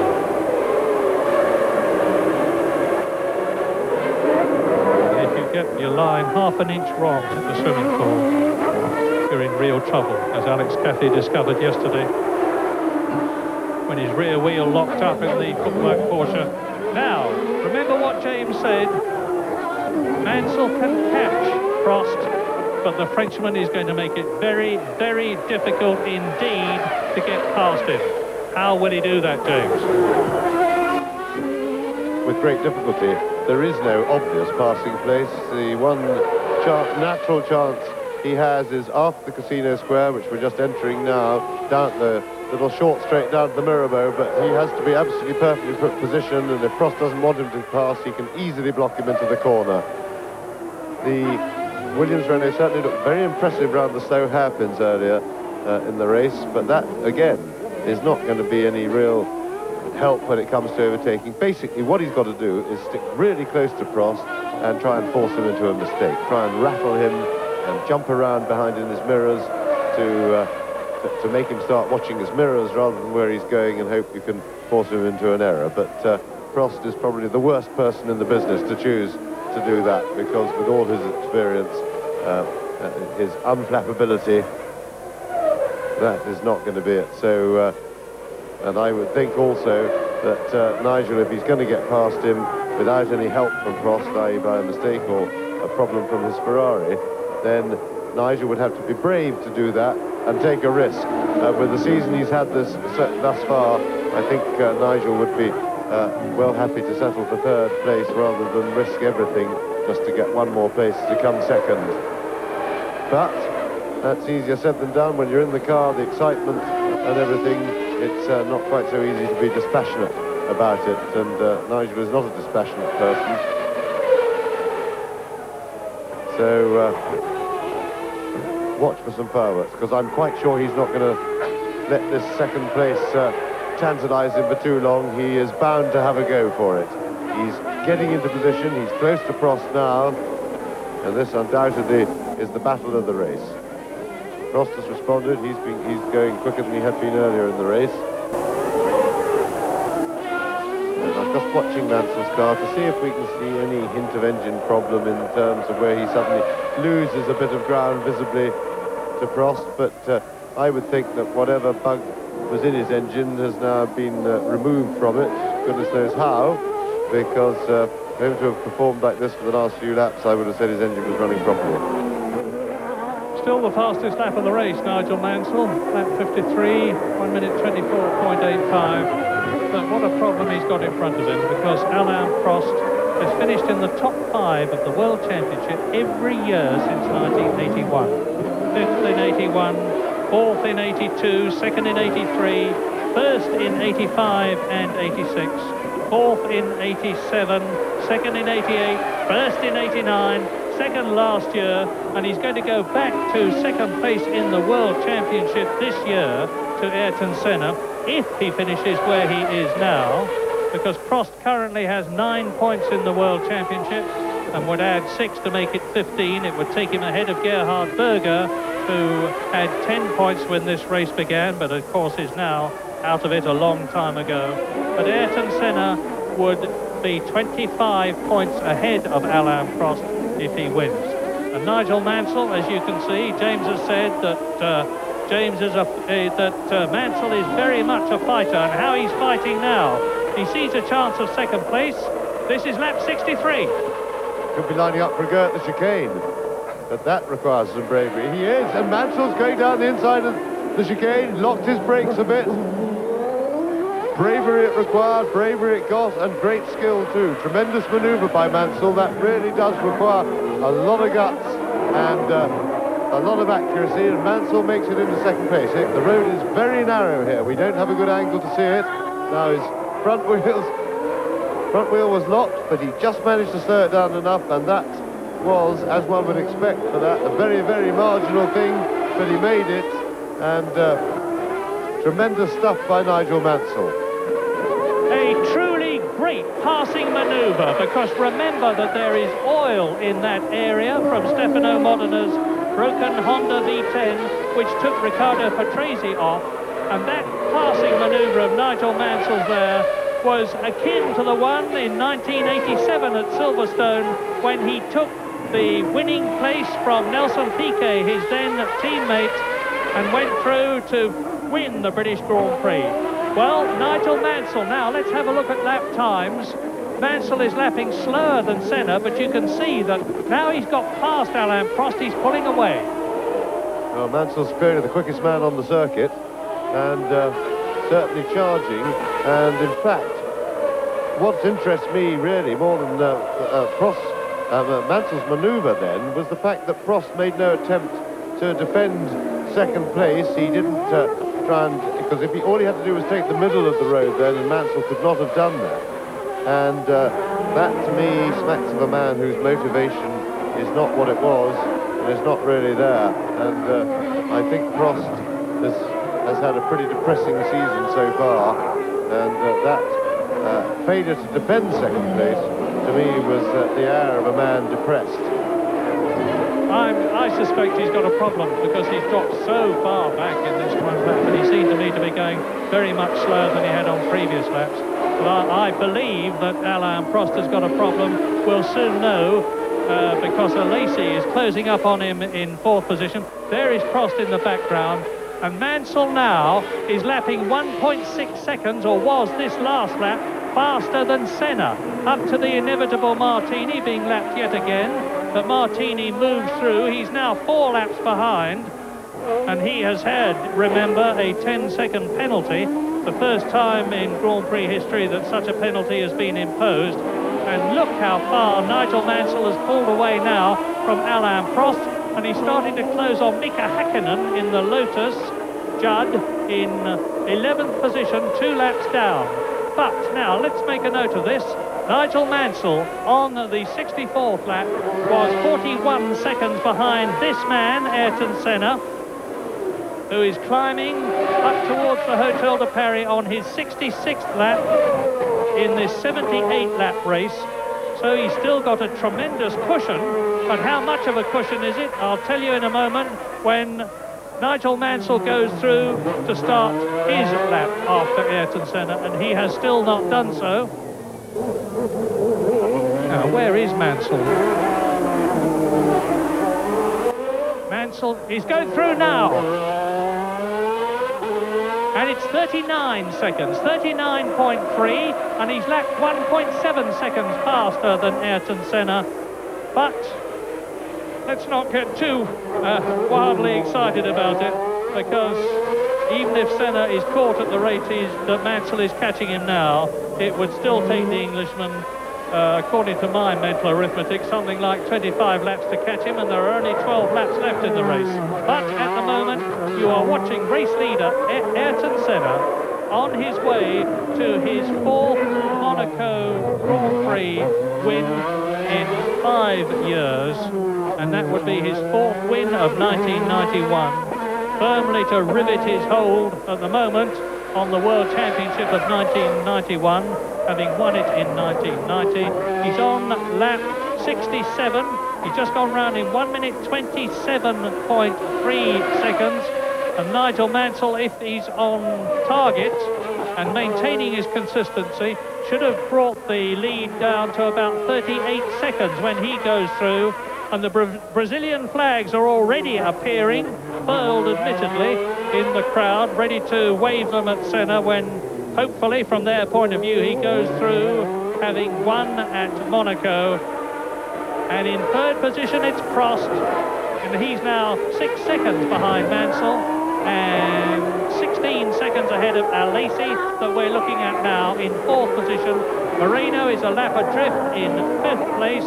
6th position is still Leto on the same lap as Roberto Moreno. 7th is Pirro, 8th is Boutsen, 9th is Gachot, 10th is Bernard, 11th is Hakkinen, 12th is Eric Comas, and the last runner in the race in 13th place is Pierluigi Martini, 3 laps behind Ayrton Senna, and the gap is down between Senna, the race leader, and Nigel Mansell in 2nd place to 38 seconds. And Mansell is continuing to lap well over a second faster than Senna. Alesi. The reliable Ferrari of Jean Alesi, who failed to finish in Phoenix and Brazil. He was 2nd here in the Tyrrell Ford last year and impressed us enormously with his ability to get the last ounce of power out of the DFR Ford V8 engine, which powered last year's Tyrrell. And now, of course, the Tyrrells have V10 Honda engines. Both of them out of the race. Nakajima when he spun at the chicane, and Stefano Modena when his Honda engine let go in the biggest possible way to deposit the oil, which removed Riccardo Patrese from 3rd position. Prost is now 7 seconds behind Mansell, and we are on lap 68. Hakkinen has gone missing. Mika Hakkinen has gone missing. He was in 11th position, having finished 5th at San Marino 2 weeks ago. And that's it. That's his car. And Hakkinen is out of the cockpit. So hopefully he is quite okay. And it looks to me as though there's been a fire from all the extinguisher smoke there. Yes, and it looks to me as if the car was undamaged, so I think he may have just parked it with some problem with a bit of a fire round the back, and that maybe all that mess is hopefully just from extinguisher foam. But the car had 4 wheels on it and appeared not to have been crashed. Here is the Ferrari of Jean Alesi. 10 laps to go to the end of the 1991 Monaco Grand Prix. Ayrton Senna, 38.5 seconds ahead of Nigel Mansell. Prost, Alesi, Moreno and Leto are the top 6. Yes, and Ayrton Senna, who's been easing back on his lap times for some few laps now, has slowed it down further and is lapping some 4 or 5 seconds slower than he could do if he wanted. And that is just to look after the car, get it to the finish, and he still has 35 seconds advantage over Nigel Mansell. Mansell still has to keep going pretty hard. There's no point in him really trying to chase Senna, but Prost is only 8.5 seconds behind, and at a circuit like this with traffic and things like that, an 8.5 second lead can disappear very quickly indeed. So he'll want to keep going. He'll want to extend that cushion if he can do it without overstressing his car. Prost isn't fighting hard about it. He too wants to be sure to get a finish and pick up some points. Yes, you can see how much Senna slowed down by the fact that Roberto Moreno, who he lapped some time ago, is now within sight of the Brazilians' McLaren Honda. This is Roberto on his way to 2 points at the present moment to add to the no points that he already has, so it's going to move him into the World Championship points for the first time this season. And that tells you the situation. You can see that Mansell is cutting into that lead all the time now, under 35 seconds, but not fast enough. Ferrari third, Ferrari fourth, Benetton Ford fifth, Dallara Judd in 6th and 7th places, Pirro and Leto. So Emanuele Pirro has moved ahead of his teammate on the same lap, both of them a lap behind Ayrton Senna. So Leto out of the points, Pirro into the points for the first time this season. Boutsen in the Ligier Lamborghini, 2 laps down in 8th position, as is Bertrand Gachot in the Jordan Ford, who is 9th. Eric Bernard is in 10th position in the Lola, also 2 laps down.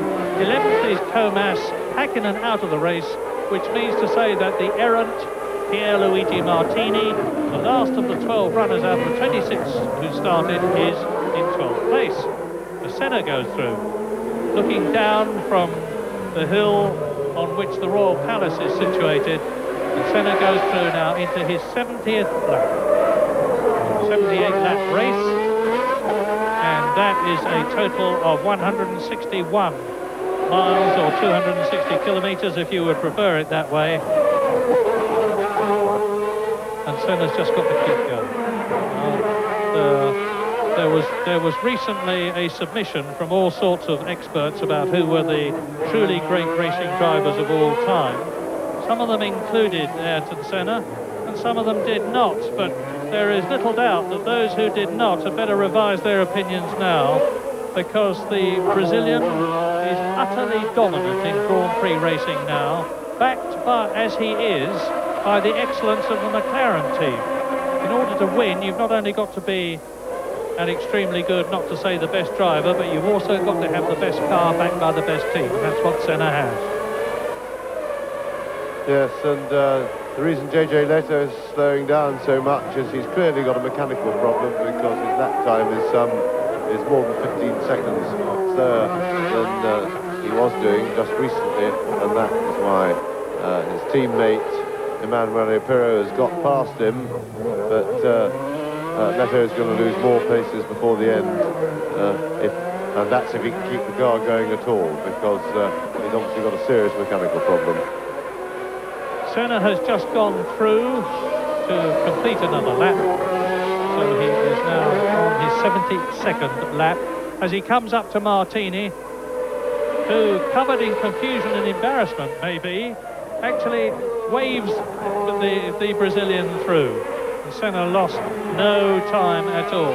As James has said earlier on, Senna has got such psychological dominance over the rest of the entry, or certainly the midfield and tail runners, that when they see that red and white shape topped by the yellow blob that is Senna's helmet appearing in their mirrors, they move out of the way very smartly indeed, where they might not do so quickly for others.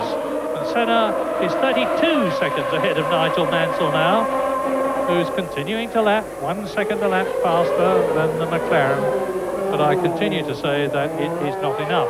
32 seconds gap, 6 laps left to go, and 1 second a lap gain is not going to be enough. You remember that in Brazil, Ayrton Senna slowed right down, and in Imola he slowed right down. He's actually lucky to have finished races this year, because he had his fuel pump hanging on by 2 wires in Phoenix.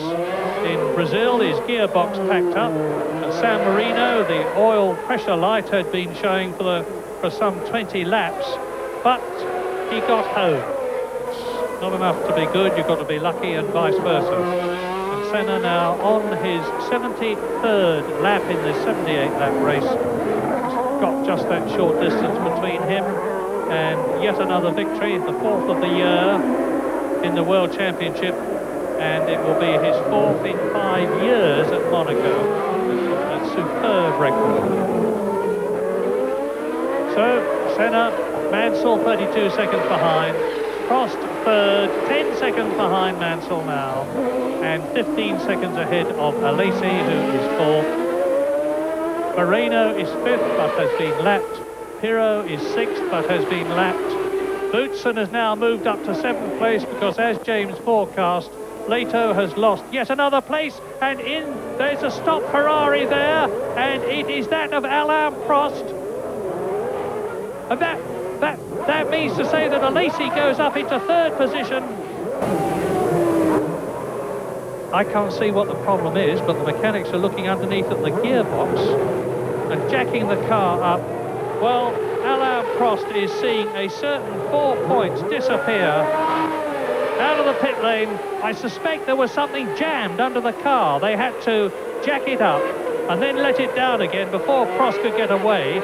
Maybe the pneumatic tyre wrench, I'm guessing, but for whatever reason, Alain Prost has slid down the field now. Alesi has moved up into third place. Ayrton Senna, on his untroubled way, as ever, is on lap 74 with another 4 laps to go at the end of this one. 75, 6, 7 and 8.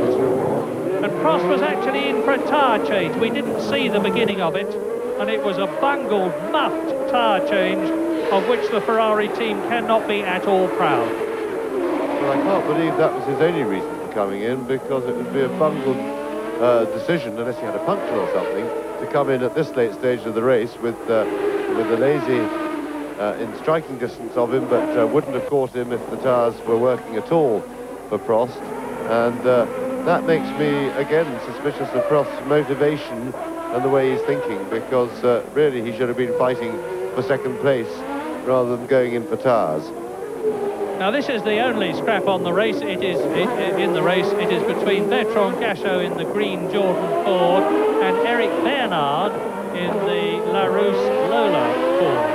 And Bernard had a struggle last year because he was fighting against Gregor Wojtek, and he took the points position from the Swiss driver Wojtek on the very last lap.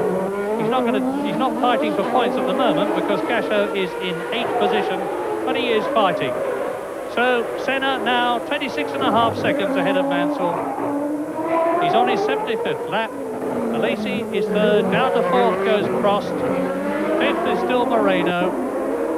And sixth is still Emanuele Pirro, who's going to earn a point, but there will be people who say that he doesn't deserve to have earned a point from the way he was driving earlier on in the race.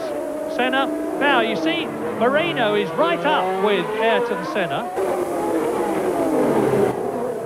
I mean, this happened before in the previous 3 races this year, and we discovered subsequently that it was because Senna had a problem. Now, I don't know whether he's got a problem or not now, but you know, he lets Moreno through. Now the gap is down to 21 seconds.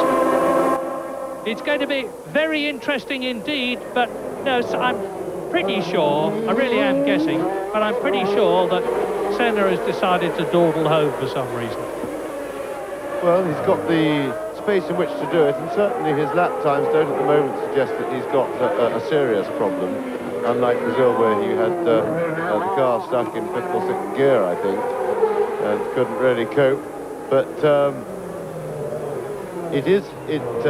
gearbox has been a bugbear for the McLaren team, and it was last year. Senna finished a lot of races with less than a full complement of gears, and that could be a problem around here, but I don't think he's got one at the moment.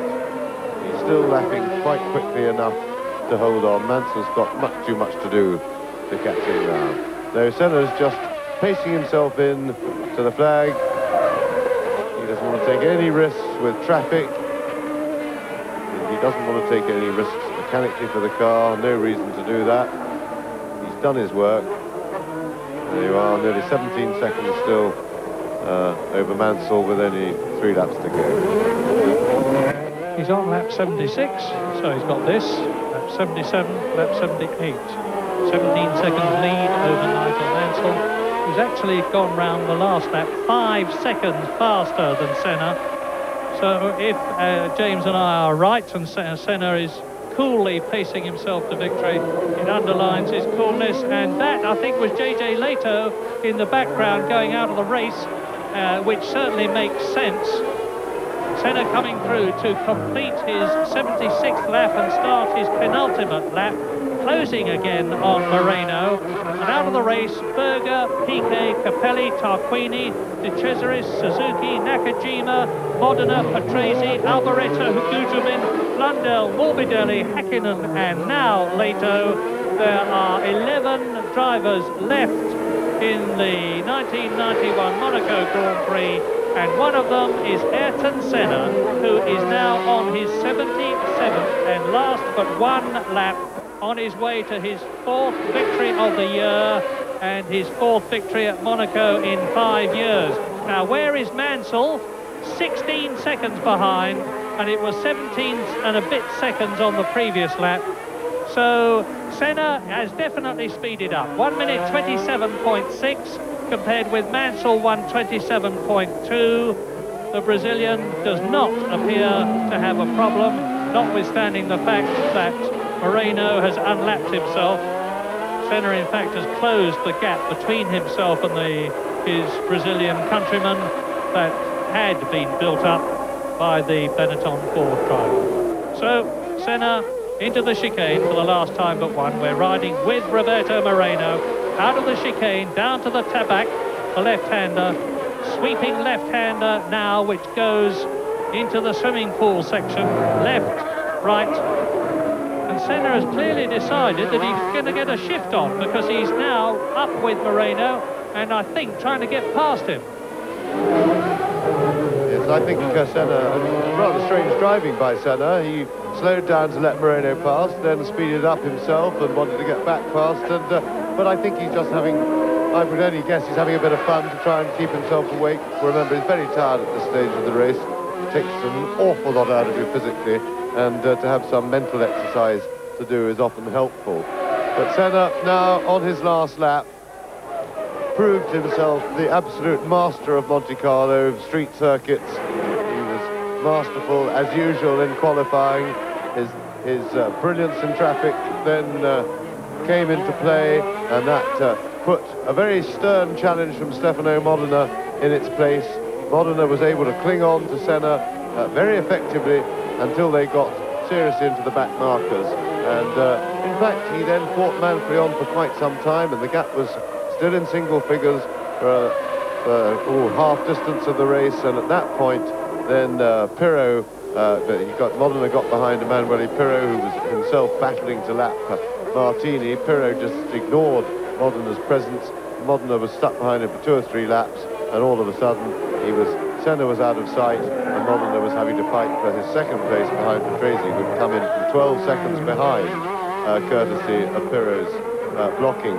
In fact, it became academic, and Senna went on his untroubled way to his 4th Grand Prix victory of the season. 4 out of 4, fantastic performance.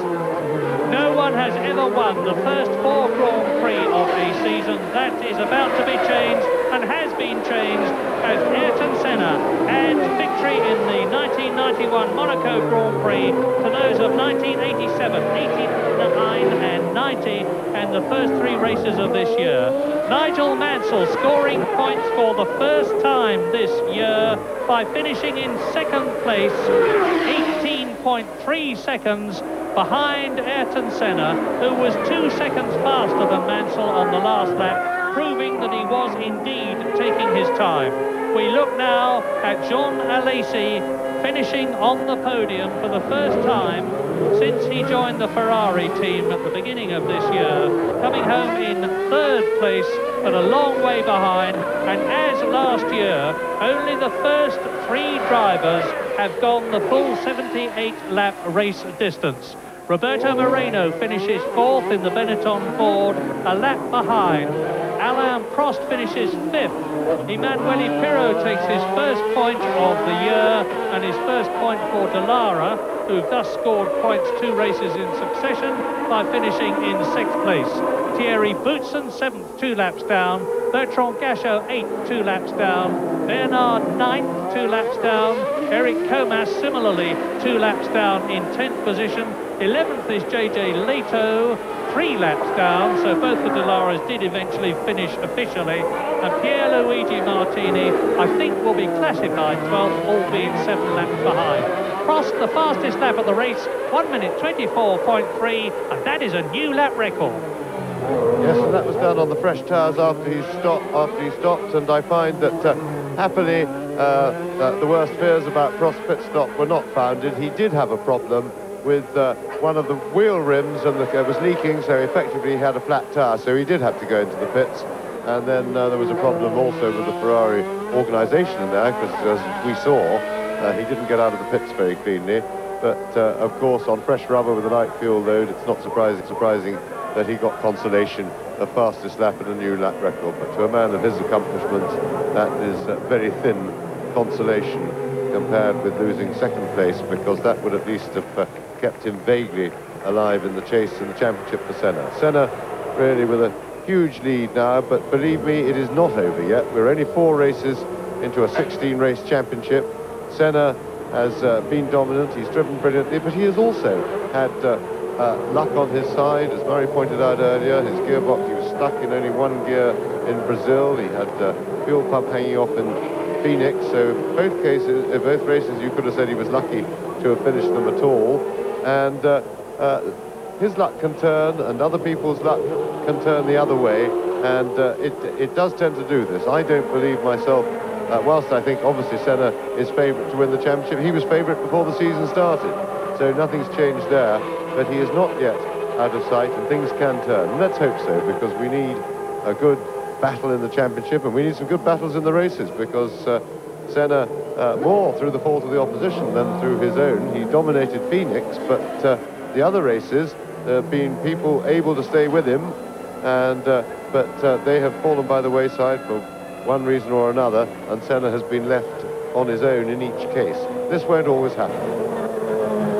Well, there is Senna on his run-down lap, waving to a crowd which respects his expertise and ability and success, having won for the 4th time in Monaco, beating Nigel Mansell, who's taken points for the first time this season by finishing second, and Senna won by 18.348 seconds. Lacey was some 30 seconds behind Mansell, so Nigel had a super race. What a pity whatever the problem was not cleared earlier, because I've little doubt that he would have given Senna a challenge for his money had he been able to get up with him, but he wasn't. Moreno in 4th place, 1 lap down. Prost in 5th position, 1 lap down. And that means to say, if my mental arithmetic is right, and as Senna does a bit of exhibitionism as he comes into the end, it means that Alain Prost is only going to be 1 point ahead of Gerhard Berger in 2nd place in the championship. So Senna's got 40 points now, which is as much as he could possibly have got by winning all 4 races. Prost is 2nd with 11 points. Berger is 3rd with 10 points. Then in 4th position, and they're tying, Riccardo Patrese and Nelson Piquet and Nigel Mansell. And JJ Leto follows them. No, Jean Alesi follows them with 5 points. But whilst James, I'm sure, is right in saying that the World Championship is far from decided, it means that everybody else is going to have to try very, very hard to beat Senna with such a commanding lead. And Senna embraces Nigel Mansell, a rather downcast-looking Mansell, because I'm sure he knows that he could have done better. There's Joe Ramirez on the right of McLaren, and Senna is now getting ready to receive his trophy from His Serene Highness Prince Rainier of Monaco. And how good it is that the rain held off at Monaco. As I talk to you, it's overcast, there's some low cloud on the hills, and I suspect that we will not be back in our hotels very long when the rain starts coming down. Well, it's not the first time this has happened, that Senna has shaken the hand of Prince Rainier. There's Princess Stephanie in the background, and Jean Alesi. He was 2nd last year. He's 1 place lower this year. That's the 4th time this season that Ayrton Senna has raised the cup of victory. 31 years old, and that means to say that out of 114 Grand Prix, he has now won 30.